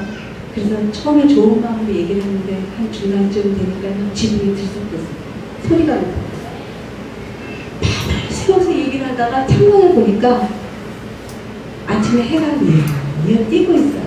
밤을 새서 얘기를 한 거예요. 근데 그때쯤 됐을 때 우리 부부의 눈에는 눈물이 흘리기 시작합니다. 그럼 우리 남편이 저한테 이렇게 얘기하는 거예요. 여보, 내가 왜 그렇게 수연이한테 그렇게 화를 냈나 생각해보니까 수연이가 날 닮았잖아. 그러다 보니까 그게 수연이의 문제가 아니라 아이를 통해서 그 아이의 연약한 모습을 내가 먼저 느껴지니까 화가 그렇게 많이 나는 걸 내가 알았어. 그리고 그 다음 행동이 예측이 되니까 또 화가 나는 거예요. 그거를 깨달은 거예요. 저도 우리 작은 딸을 생각해보니까 내가 끊임없이 아이를 동동동동 쫓아다니면서 제재시키고 막고 야단치고 이러고 있더라고요. 그래서 우리가 둘이서 약속을 했어요. 수연이가 야단맞을 일이 있으면 내가 만나갈게요. 저는 우리 큰 딸만 옆에 있으면 이 세상에 부러울 게 없는 거예요. 너무 든든하고 너무 잘난 딸이에요. 내가 볼 때는. 그래 그 작은 딸은 아빠가 감당하고 있어요. 클로즈업을 시켰어요. 견디기 힘드니까.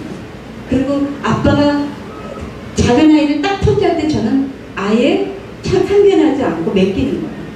그런데 아빠하고 작은 딸은 아주 닭살이에요. 아주 찰떡궁합.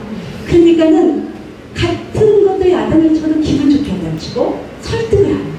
근데 저도 그렇겠죠. 저도 우리 큰딸을 보면은 똑같은 상황이라 할지라도 아빠의 강도보다는 내가 아이들한테 훨씬 더 설득적이고 아이들 인격적으로 대할 수 있는 능력이 생기는 거예요. 그러면서 우리 아이가 컸어요. 저희는 이제 50대입니다. 50대인데 우리 큰아이가 이제 얼마나 잘하냐면 우리 큰아이 주변에 사람들이 두글두글두글 이렇게 있어요. 그래서 그 아이들을 설득하고 일감을 주고 이래서 학교에서도 얘가 고등학교 때 반에서 전교에서 꼴등하는 아이들을 둘을 딱 선생님이 붙여놓은 거예요. 그 아이를 설득하고 그 아이에게 일감을 주고 이래하고요. 프로젝트에서 우리 아이는 인터내셔널 스쿨 다녔거든요. 그런데 설득을 하고 그 아이들 그 한 과목에서 전교 등수 20등씩 올려요. 그러니까 남자애들이 우리 딸에게 와서 상담을 요청해요. 같은 친구임에도 불구하고. 그런 능력이 어디에서 생겼을까 내 아이가. 아이의 기질에 맞춰서 엄마가 아빠가 아이를 대처하는 능력에 대해서 탁월하게 우리는 혜택을 철저하게 받던 부모님. 그래서 여러분들 자녀를 낳을 때도 아이들은요 가르치는 대로 안 커요. 애기들은 가르치는 대로 크지 않고 그런 대로 큽니다. 그래서 여러분들 자녀가 행복하시길 바라세요. 여러분들 자녀들이 정말 행복하게 크길 원하십니까? 그러면 여러분들의 부모가 연합하세요. 나를 주장하지 말고 상대방에게 맞추는 것부터 시작하셔야 됩니다. 여러분들이 행복하게 살 때 내 아이들은요 그 속에서 행복을 추구하며 그 아이가 어느 정도 성인이 됐을 때 내 무의식적인 뇌가 내 아버지 같은 사람, 내 어머니 같은 사람을 찾아서 또 만납니다. 남편이 평생을 아버지가 알코올 중독자였어요. 나는 절대로 저런 아빠처럼 살지 않을 거야. 나는 절대로 저런 아빠 같은 남편을 만나지 않을 거야. 평생을 다짐하고 다지면서 이를 악물고 살아요. 그런데 나도 모르게 내 무의식적인 뇌가 그런 사람을 찾아간다는 이 놀라운 사실을 여러분 알고 계십니까? 여러분들이 그래서 행복하셔야 돼요. 그래서 하나님은 여러분들에게 이렇게 말씀하세요. 나는 네 옆사람에게 관심이 없다. 나는 너에게 관심이 있다. 이렇게 말씀하십니다. 그래서 하나님은 주님은 저에게 말씀하시기를 나의 인격, 나의 존재감, 나의 상태를 가장 관심 있게 가장 사랑하시는 거예요. 그래서 여러분들 인격이 건강해지셔야 돼요. 건강해지시려면 부부가 연합해서 서로 치료자가 되셔야 됩니다. 저희 남편 상처 많았던 사람이에요. 왜? 형들한테 사업에 실패하면서 형들한테 배신당한 상처 때문에 몸부림을 치면서 살았던 남자예요. 우리 부부가 연합해서 한 몸을 이루고 남편의 연약한 걸 끊임없이 보완해주는 것을 찾았었죠. 신혼 초기 때 남편하고 자존감 검사를 테스트해봤더니 우리 남편은 자존감이 30%, 저는 80%.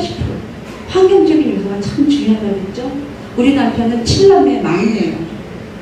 아버지는 저희 시아버님은 의사셨어요. 그런데 우리의 형들이 권위적이에요. 아버지에 대한 상처는 없는데 부모에 대한 상처는 없는데 형들이 너무 권위적인 거예요. 층층시야. 7남매 7번째. 그래서 그 상처들이 너무 많은 거예요. 자기의 존재감을 못 느끼는 거예요. 그래서 제가 했던 일이 뭐냐면 우리 남편의 상처를 이해하고 했던 건 뭐냐면 남편이 이렇게 앞에 나와서 마이크를 잡고 뭔가 이야기를 할 때쯤 되면 우리 남편 신중형이잖아요.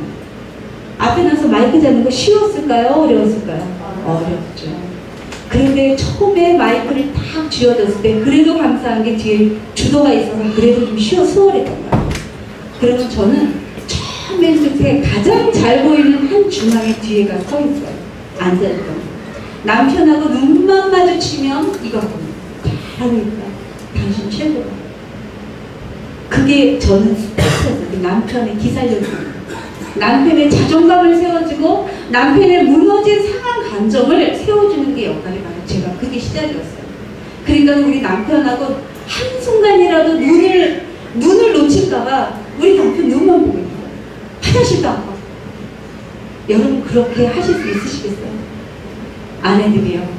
남편들을 그리스도가 교회를 사랑한 것처럼 죽기까지 복종하라. 이거는 명령입니다. 여러분, 남편은 내 머리라고 했어요. 우리 가정의 제사장이면서 머리라고 했어요. 왜 그랬을까요? 아니, 머리가 머리 바워야 존경을 하지. 우리 마음에는 그런 마음이 계속 일어날 수 있어요. 그런데 여러분, 우리의 주인은 누구시죠? 우리를 만드신 창조주는 누구예요? 여호와. 근데 우리의 본질은 여호와지만 남자는 누구에게로부터 나왔다고 성경은 말씀하고 있죠? 남자는 여호와에게서 낳았지만 여자는 누구에게부터 나왔다고 말씀하고 있어요? 성경은 남자로. 여자의 본체는 남자예요. 옆구리에서 나왔어요. 우리의 본체는. 그러면 나에 대한 주인은 누구예요? 여러분? 이게 성경적인 원리라는 거예요. 여자의 주인은 누굽니까? 남편이에요. 그래서 여러분, 하나님은 말씀하시기를 남편에게 죽기까지 복종하라고 말씀하십니다. 그러나 남자들이요, 여자를 내 목숨을 바쳐서 만들어준 존재이기 때문에 죽을 때까지 사랑하라. 그래서 남자는요, 여자에게 인정받기를 누구나 원합니다. 근데 여자는요, 본능적으로 남자에게 보호하기를 원합니다. 바로 이게 성경적인 원리입니다.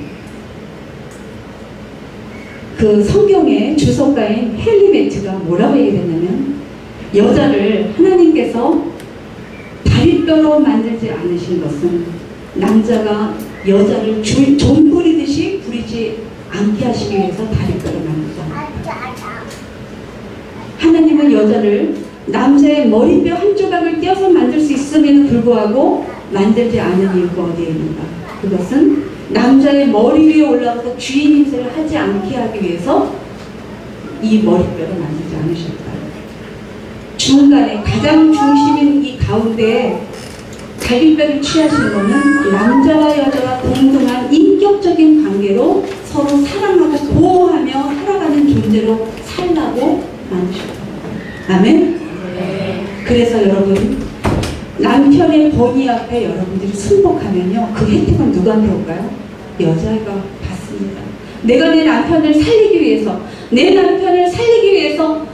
남편에게 엄지손가락을 내밀고 남편의 권위를 인정하며 다른 사람들이 내 남편을 탓할 때 저는 거기에서 절대 동조하지 않아요.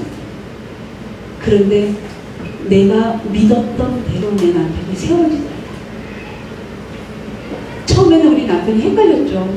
그래서 섬겨주니까는 처음에는 헷갈려서 그 섬김이 좋다가도 어떨 때는 남자로서의 권위를 큰 나를 누리려고 했던 시행착오도 없었던 게 아니라 많이 있었습니다. 그런데 끝까지 죽기까지 복종하라는 그 말씀을 가지고 내 삶에 적용을 하니까 우리 남편이요, 저를 너무 사랑해 주는 거예요.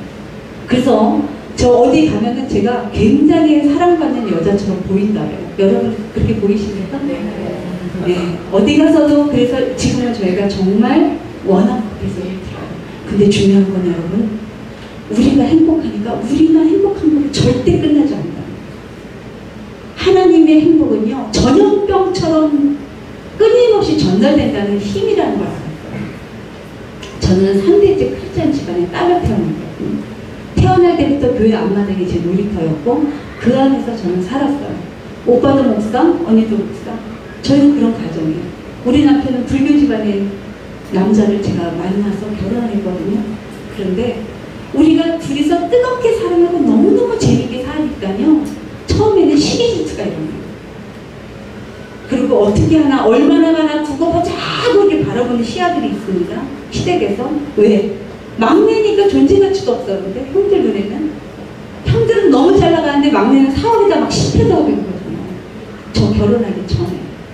가장 어렵고 힘들 때 저를 만났어요. 정말 월급 갖고 내가 일하지 않으면 월급 갖고 살 수도 없는 그런 상황에서 만났어요. 그런데 그런 남편임에도 불구하고 최고라고 인정해 주니까 우리 남편이요, 바닥을 쓸다가 서서 일어나면서 사업을 한번 딱 배팅이 되는데 그게 불처럼. 하나님은요, 그 가정에 제사장이 세워지기 위해서 아내의 헌신과 기도와 눈물을 기억하고 계신다는 걸 여러분 기억하십시오. 그러면서 남편이 살아나기 시작하니까요, 가정의 예배가 살아나는 거예요.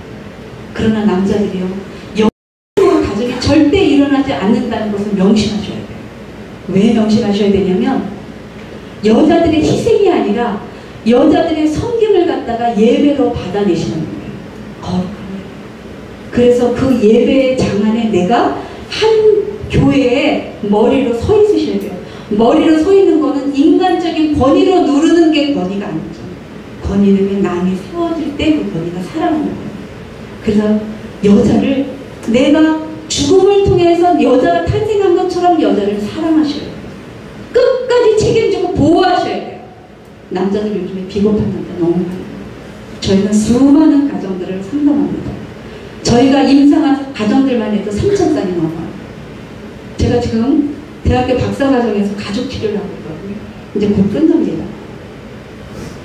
그 사람들의 이야기들을 다 들어보면요, 공통점이 있어요. 내 아버지, 엄마가 불행함 속에서 자랐던 사람들이 이 시행착오를 끊임없이 반복하고 있다는 거예요. 이 대를 여러분들 가정에 대해서 내 아이 대까지 물려주시고 싶으세요? 여러분에 대해서 끊으십시오. 가게의 대를 끊어내셔야 됩니다. 그래서 부부가 끊임없이 연합하고 한 몸을 이뤄서 내 다음 세대에는 이제는 행복한 가정을 만들 수 있는 전주국을 여러분들이 만들어내셔야 돼요. 저희도 둘이서 너무너무 연합해서 사랑하고 부모에게 도움 안 받고 자선가듯이 빨리 독립해서 일어나니까요, 이게 복음이 됐어요. 7남매 막내인데 저희 시댁은 이제는 95%가 다 온누리 교육이었습니다. 시어머니를 제가 모시고 살았거든요. 그런데 우리 어머님이요, 예수를 잘 믿고 더 이상은 생명 연장이 안 된다고 의사의 진단이 3번씩 떨어졌는데 예수를 영접하는 순간 7년이었어요. 아멘. 그래서 의사들은 뭐라고 하면 바로 이런 것을 기적이라고 합니다. 어머님이 7년 동안 예수를 너무 잘 믿으시면서 저희하고 함께 교회에 가서 생활하시고 저하고 같이 살면서 돌아가실 때는 저한테 이런 얘기 하시는 거예요. 저희 어머님은 아주 최고 인텔이세요. 그 당시에, 지금 살아계시면 90 몇 세 되실 거예요. 83세에 돌아가셨는데 그 당시 83세 여성이 이화여전을 낳으셨어요. 아버님은 경성대대, 지금 서울대죠. 대단한 신인류 여성과 신인류 남성이 만나서 결혼을 했는데요. 우리 어머님이 돌아가시기 전에 저한테 이렇게 말씀하시는 거예요. 어머나, 우리 어머님이 그 말씀도 조금조금 하시거든요. 어머나, 고맙다. 그리고 미안하다. 이 두 말씀을 남기시고 돌아가셨어요.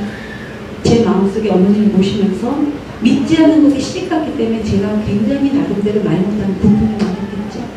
근데 제 안에 그 두 마디가 물려듯이 사라지면서 어머님을 돌아가실 때 마음껏 축복하고 마음껏 그분을 정말 환영하면서 제가 천국으로 환송 예배 드렸어요. 이런 삶의 연장이 여러분들 안에도 있었으면 좋겠어요.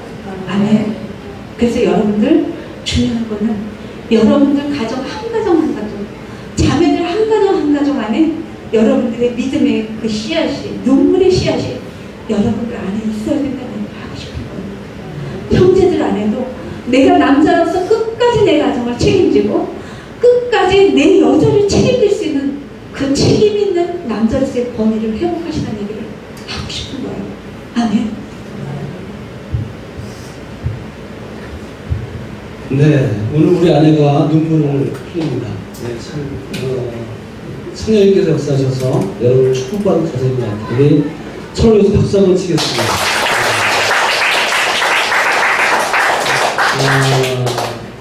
사실 이제 좀 쉬어야 될 시간인데, 네, 그냥 이렇게 할 테니까 중간중간에 쉬고 싶은 시간 나갔다 오세요. 우리 한번 남편들이 이렇게 한번 이렇게 오른손이 될 수 있겠어요? 아니면 자기 아내가 오른손 한번 들어보세요. 남편들 오른손 한번 들어보세요.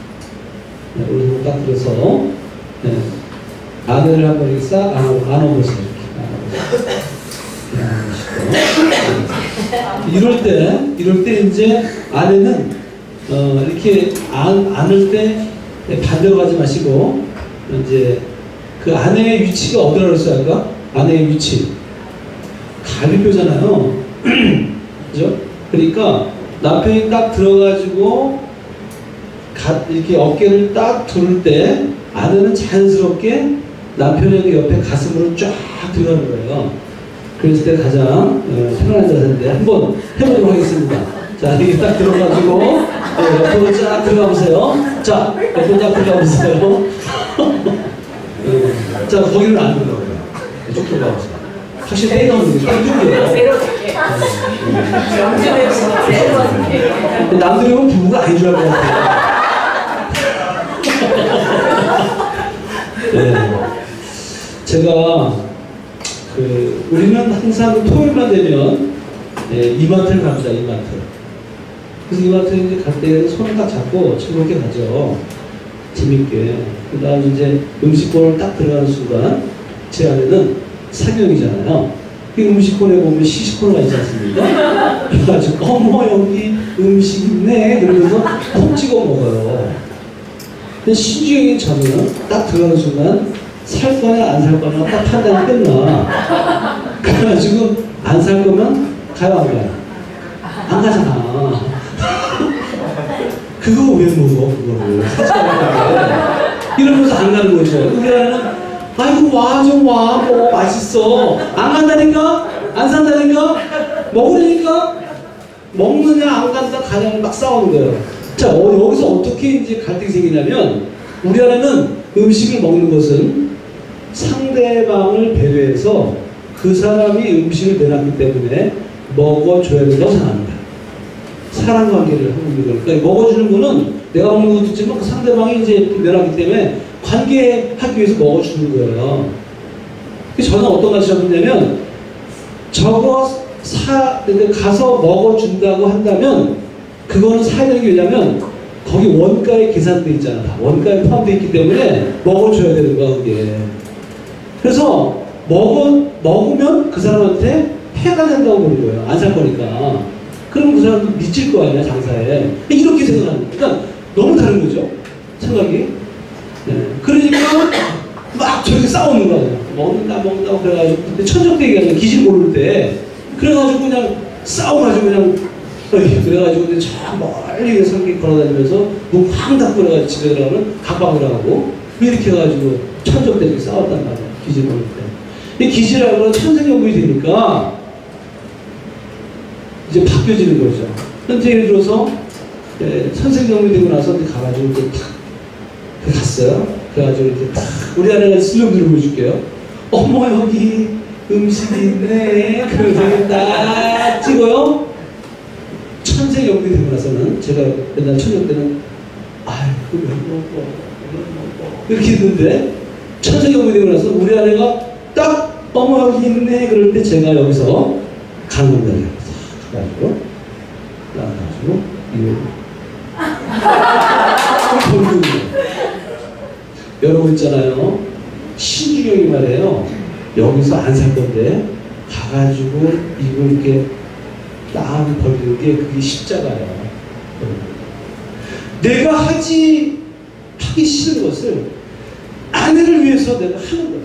내 중심적이었던 거야. 안 산다니까, 나 안 먹는다니까 라고 고집했던 그것을 내가 기질을 알고 나서 우리 아내가 그 먹는 걸 좋아하니까 자기 먹는 거 좋아하는데 나를 먹이게 하면 얼마나 더 좋아할까 라고 하면서 가기 싫지만 이 열발 짜고 가는 게 얼마나 힘든 건데 근데 우리 아내를 위해서 한 거예요. 근데 여기서 보세요. 옛날에는 그냥 혼자 어머 맛있겠네 이러고 먹었을 때 행복했죠. 자기 먹으니까. 근데 먹다 보니까 우리 남편이 와 있네? 엄마 왔네? 그리고 이제 먹고 딱 나를 먹여주는 거예요. 그래서 제가 딱 먹었어요. 근데 먹어줄 때 이 표정. 이 표정은 자기가 먹었을 때 표정하고 게임이 안 돼요. 여러분, 따라합니다. 수준 높은 행복. 다시 한번 따라합니다. 수준 높은 행복. 수준 높은 행복. 나의 행복을 추구하는 것은 일반적인 행복이에요. 믿지 않는 사람들의 행복일 수도 있어요. 그러나 하나님께서 우리에게 주신 행복은 무슨 행복이다? 수준 높은 행복이다.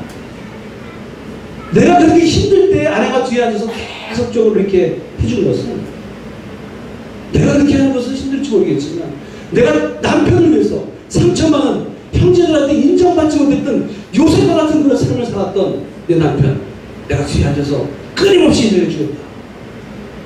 때로는 내가 여기서 가고 싶진 않지만 내가 감으로 말미암아 행복하게 된다면 가는 거예요. 여러분 죄는 나 중심적인 거예요. 복음은 상대방 중심적인 것입니다. 나를 헌신하고 나를 희생하고 근데 그 헌신과 희생은 남한테 하는 게 아니라 하나님께서 맺어주신 가정공동체 하나님께서 맺어주신 교회공동체 안에서 헌신하게 하는 거예요. 그래서 서로의 기질을 몰았을 때 천적대가 저에게는 BC의 사건이라고 Before Christ 예수님이 오지 않았어요. 근데 기질을 알고 나니까 천생연분이 되고 나니까 나에게는 AD 사건이 되더라고요. 내 삶 속에서는 아노 도미니 나의 삶 속에서 예수님의 통치가 이루어진 거예요. 왜? 내가 하고 싶지 않았지만 예수님이 그렇게 하라고 하면 상대방이 행복하다면 나는 가겠다는 거예요. 그것은 그래서 이 두 분 안에 항상 우리 안에는 예수 그리스도 십자가가 나는 하고 싶지 않지만 상대방이 행복하다면 그렇게 하는 거죠. 아멘입니까? 네. 그래서 자 우리 안정형 한번 해보자. 안정형. 자 안정형. 안정적하게 되잖아요. 근데 보기만 하면 안정스러워 그냥. 네. 근데 이분들이 전 인구의 50%라는 사실이에요.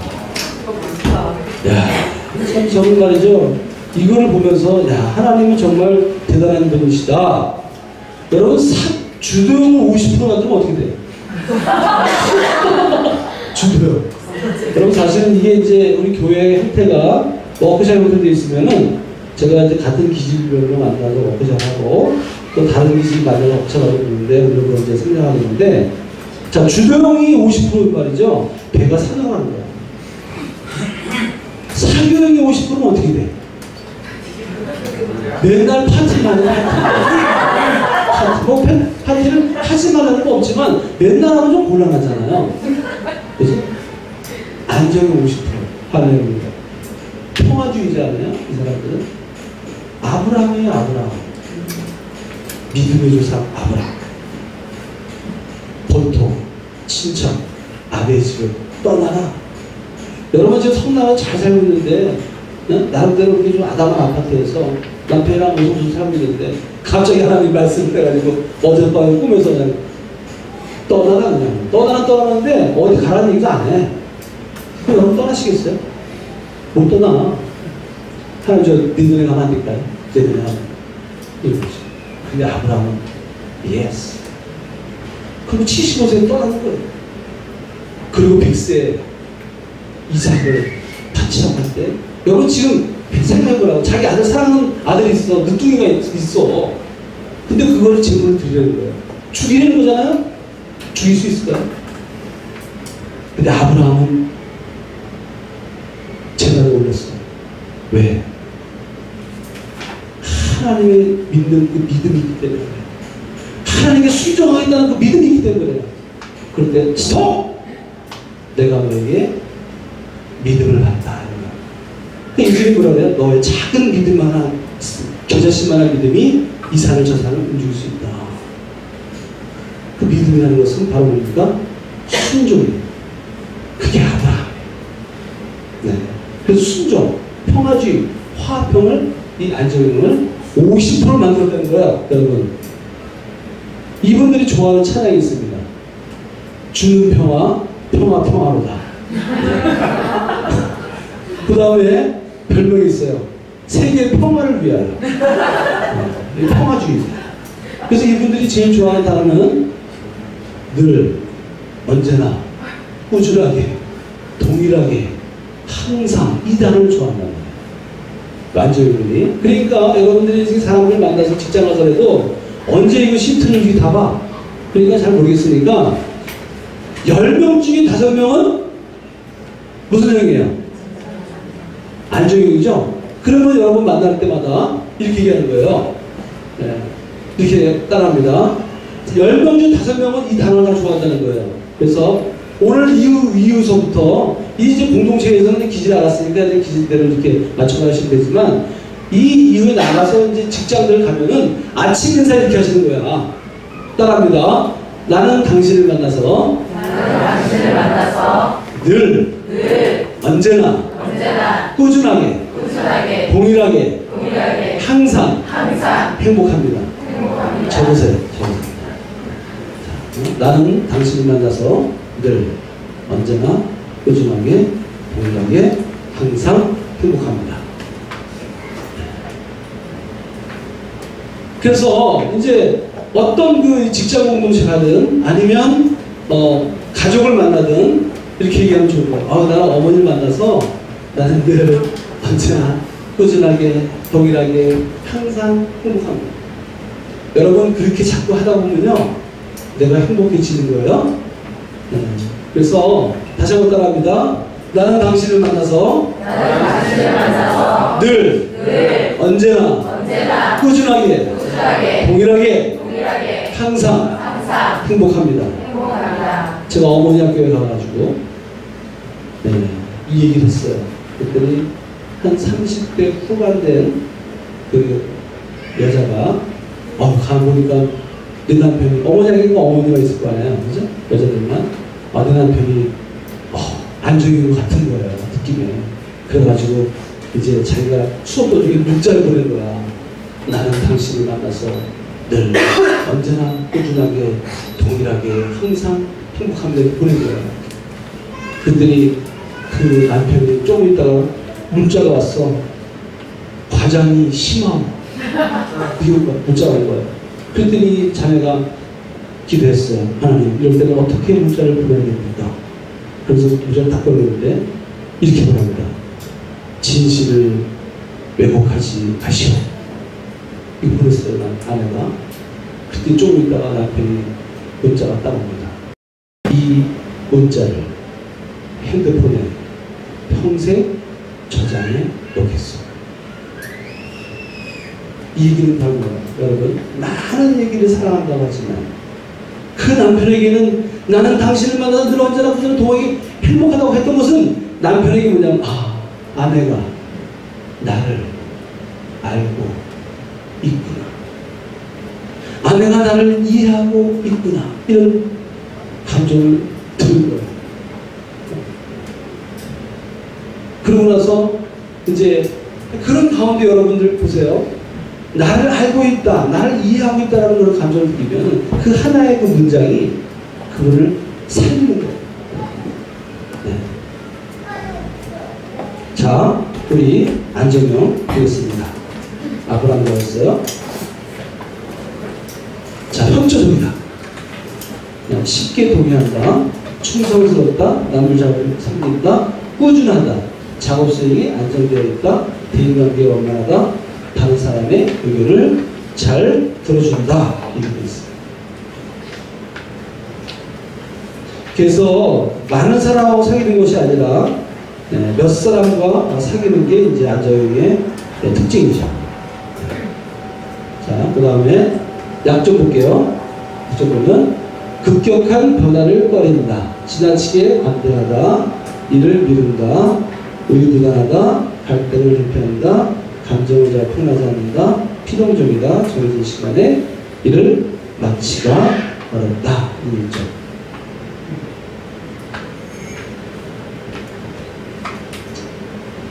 자, 다음에는 우리 신중형 한번 보겠습니다. 신중형.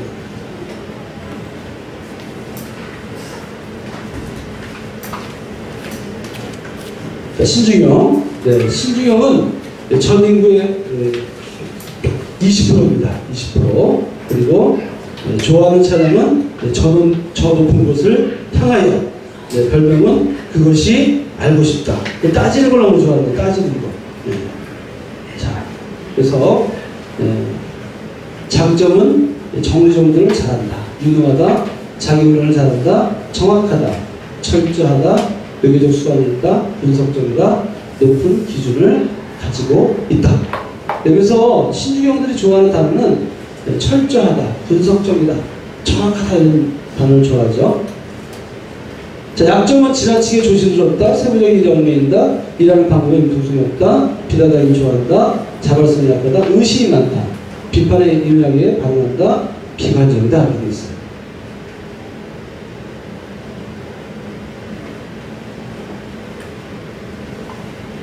네, 신주경의 성경 인물은 누굴 것 같아요? 네, 아까 나온 얘기지만 모세입니다.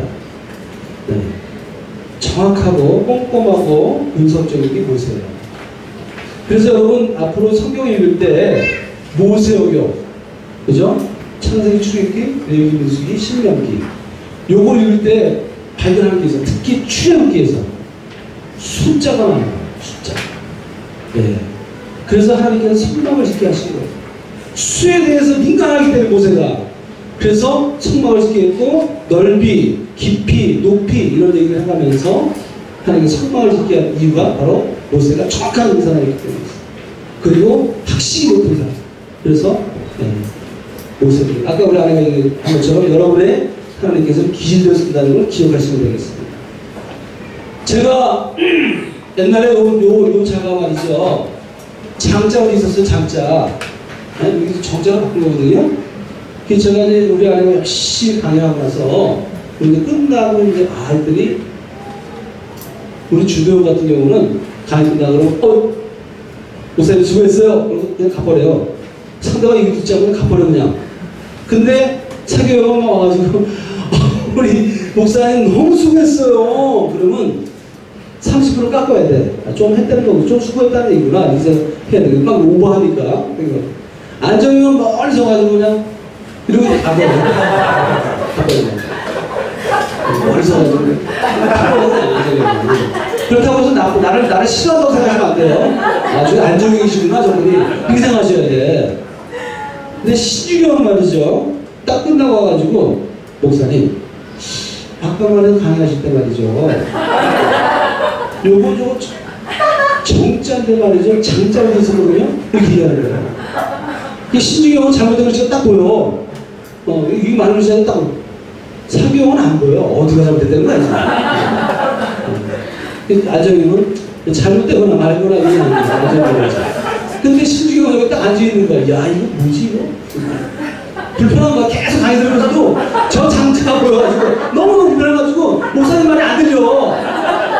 그러니까 얼마나 고통스러웠으면 끝나와가지고 자기한테 마음이 어디가 장자. 그러다가 그 사람이 강의할 때 이렇게 경련을 못하는 거야. 그러다가 이분이 신주경 같은 거야.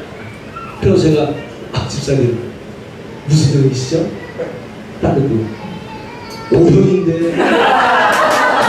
아니 강의를 2-3시간 동안 그렇게 주도사를 실망하고 있는데 오형이라 그러면 강사를 2번 죽이는 거잖아. 여러분 오늘 이 시간서부터 이 공동체 안에서는 우리 형제는 무슨 형입니까? 그러면 주도 사명입니다. 그러니까 얼른 그분의 장점을 보시고 그 장점 안에 있는 단어들을 그 주도 사명인 사람하고 대화할 때는 중간중간에 그 단어를 써야 돼요. 주도인 우리 저 남성 의사한테는 주도생한테는 야 우리 그냥 빨리 합시다 그냥 해버려 이렇게 나가야지. 아유 돌다리도 뚫리고 가야지 가면 되겠어 이렇게 되면 안 되는 거예요. 네? 그리고 우리 재승 형제 만나면 너무너무 재밌는 것 같아. 그냥 운동 모습이 너무 좋아 이렇게 얘기하지. 우리 재승 형제 만나면 말이지 정확하고 꼼꼼하고 그래서 표정이 별로 안 좋아지잖아요. 그러니까 자기는 모른다는 거지. 우리 형제는 무슨 형이에요? 저 귀한 적이 싶은데 안정요. 안정 무슨 형이야? 안정 신중이잖아요. 어떻게 해야 돼요? 우리 형제한테 야 그러게 딱 보니까 순간은 마음이 평안해 보여. 나는 형제님하고 마음이 평안해. 그러게 뭐 흐뭇해하잖아. 저 흐뭇해하잖아. 그러면서 야 딱 보니까 꼼꼼한 게 있으신 것 같아. 그렇게 얘기해야지. 나는 형제님하고 재미있어 그냥 막 그냥 그냥 우리 그냥 빨리 그냥 일을 많이 합시다 이러면 별로 기분이 안 좋아. 주도형 어디 주도형? 주도형은 좀 있어요. 주도형. 우리 자매한테도 그랬잖아. 그냥 갈 때가 되면 가는 거야. 우리 가는 거야, 그냥. 응? 뭐, 노영철이 가는 거야. 그렇게 얘기해야지. 응? 우리 정확히 합시다. 응? 여기 있잖아요. 분석적으로 해야 돼. 그러면 머리 아프고 벌써. 그러니까 우리 남편이 어떻게 해야 돼? 적응을 고발하려면 나는 분석적으로 해야 되겠지만 그래도 아내를 위해서 그래야 해. 당신한테 맡길게. 이렇게 자꾸 하셔야 돼. 그래야지 없었던 주둥이 생기는 거죠. 이게 적응력을 개발하는 거예요. 그래서 내중심적인 것이 아니라, 죄의 내중심적인 것이 아니라 상대방 중심적으로 하다 보면 내가 갖고 있지 않은 것이 생긴다는 거죠. 자, 그래서 앞으로 여러분 있잖아요. 뭐 O형이다, 뭐 B형이다 이런 얘기 하시면 안 돼. 전 세계에서 혈액형 얘기하는 데는 두 나라밖에 없어요. 일본하고 한국밖에 없어요. 혈액형 얘기 안 합니다. 그래서 앞으로는 우리는 무슨 얘기 하냐면 주도신주, 상호신주 이렇게 얘기하셔야 돼요. 아셨죠? 네. 자, 제가 사업을 한다고 했잖아요. 네. 퇴근한 직원들의 책상을 제가 찍었어요. 퇴근한 직원들의 책상을 찍었어요.